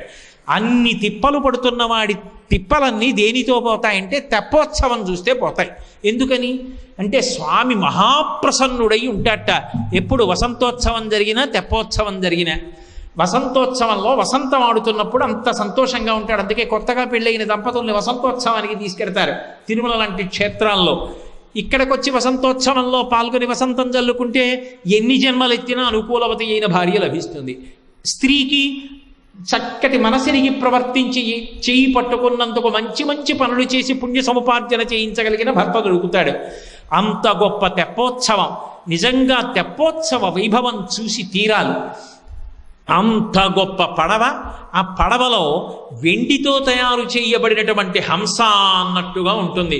ఆ పూజ చేసి స్వామిని అమ్మవారిని తీసుకొచ్చి సన్నిధానం చేయించి ఆ లోపల ఆ సరోవరంలో విహారం చేస్తారు. సంతోషంగా వాళ్ళిద్దరూ ఆ సరోవరంలో పంపా సరోవరంలో విహారం చేస్తుంటే ఎవరు అక్కడ నిలబడ్డారో వాళ్ళందరి యొక్క తిప్పలు పోతాయిట. ఎందుకో తెలుసా? ఆ నీటిలో విహారం చేస్తున్న స్వామి యొక్క అద్భుత మూర్తిని ఆ పడవ వంక చూస్తే అసలు అలంకారం చేయబడిన దీపాలు, ఆ దీపాల కాంతులు నీళ్లలో ప్రకాశిస్తుంటే ఆ నీటి మీద ఒక పడవ, నీటి లోపల ప్రతిబింబ రూపంగా ఒక పడవ కనపడుతుంటే ఆ తెప్పోత్సవం చూస్తుంటే మనసు ఆనందంతో ఘూర్నిల్లుతుంది. అంత సంతోషం కలుగుతుంది. అటువంటి తెప్పోత్సవం. ఆ తెప్పోత్సవంలోనే మహామంగళ నీరాజనాలు ఉంటాయి.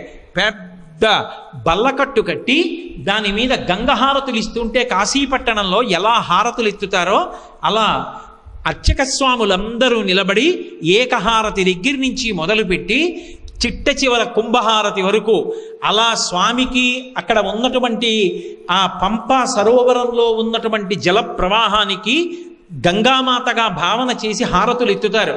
ఒకప్పుడు గోదావరి దగ్గర ఇచ్చిన హారతులు గత సంవత్సరం నుంచి పంపా సరోవరంలోనే ఇస్తున్నారు.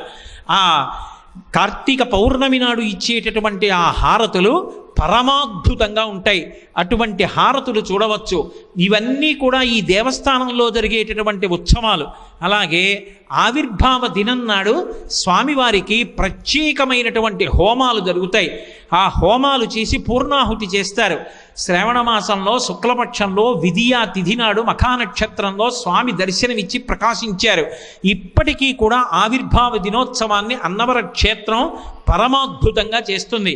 అలాగే సత్యవ్రతాలు. పసుపచ్చటి బట్టలు కట్టుకుని సత్యనారాయణ స్వామి వారి దీక్ష తీసుకుని 42 రోజుల పాటు దీక్ష చేసి ఆ మాలాపరిత్యాగం చేసేటటువంటి సన్నివేశం, ఈ వేదిక మీద వాళ్ళందరూ కూర్చుని చేసేటటువంటి భజనలు ఈ క్షేత్రంలో ఉండేటటువంటి ఒక అద్భుతమైనటువంటి ఉత్సవం. అలాగే ఇక్కడ ప్రతిరోజు విశేషమైనటువంటి అమ్మవారి ఆరాధన జరుగుతూ ఉంటుంది. శృంగగిరి పీఠం నుంచి శృంగగిరి పీఠాధిపతుల అనుగ్రహంతో శ్రీపాద సుబ్రహ్మణ్య శాస్త్రి గారు ప్రత్యేకంగా శ్రీచక్రాన్ని తీసుకొచ్చారు. ప్రతిరోజు కూడా పైన దేవాలయంలో ఆ శ్రీచక్రార్చన నవావరణార్చన రూపంలో అమ్మవారికి ఆరాధన జరుగుతుంది. శ్రీచక్రం ఎక్కడ అంత వైదికంగా ఆరాధింపబడుతుందో అక్కడ స్వామి తేజస్సు ద్విగుణీకృతంగా పెరిగిపోతూ ఉంటుంది. అందుకే అన్నవర క్షేత్రం సమస్త మంగళములకు ఆటపట్టై ఇక్కడికి వచ్చిన వాళ్ళందరినీ స్మరించిన వాళ్ళని, తలిచిన వాళ్ళని, నమస్కరించిన వాళ్ళని, స్తోత్రం చేసిన వాళ్ళని అనుగ్రహిస్తోంది. అంత గొప్ప శ్రీచక్రార్చన 2 దుర్గాస్వరూపాల చేత కాపాడబడుతోంది. దుర్గా అంటేనే దకార ఉకార రకార గకార అకారములని 5 అక్షరములు కలిసి ఉంటాయి. భగవంతుని యొక్క నామములు నాకు పెట్టినట్టుగా పేర్లు కావు, అవి గౌణములు. గుణములు ప్రకాశిస్తే నామములు అవుతాయి. దుర్గా అంటే అంటే దైత్యనాశనం చేస్తుంది. ఉ అంటే విఘ్ననాశనం చేస్తుంది. రా అంటే రోగనాశనం చేస్తుంది. గ అంటే పాపనాశనం చేస్తుంది. ఆ అంటే శత్రునాశనం, భయనాశనం కూడా చేస్తుంది. ఇన్నిటిని తొలగతోసి భయహారిణి అయి ఏ తల్లి అనుగ్రహిస్తుందో ఆమె దుర్గా. అటువంటి దుర్గాపరాదేవతయే లోపల శ్రీచక్రానికి అధిష్టాత్రిగా ఉంటుంది. ఆ బిందువు దగ్గర నుంచి చేసేటటువంటి ఆ నవావరణార్చన వలన ఎందరో దేవతలు ప్రీతి చెందుతారు. 19 ఆవరణలతో కూడుకుని ఎంతమంది దేవతలో అధివసించి ఉండేటటువంటి పరమాద్భుతమైనటువంటి త్రిపాద్విభూతి శ్రీమన్నారాయణ వైకుంఠనారాయణ మహాయంత్రం. అటువంటి యంత్రం యొక్క బిందుస్థానం మీద నారాయణమూర్తి అధివసించి ఉంటాడు. ఇన్ని ఉత్సవాలతో విరాజమానమై నిత్య కళ్యాణం, పచ్చతోరణం.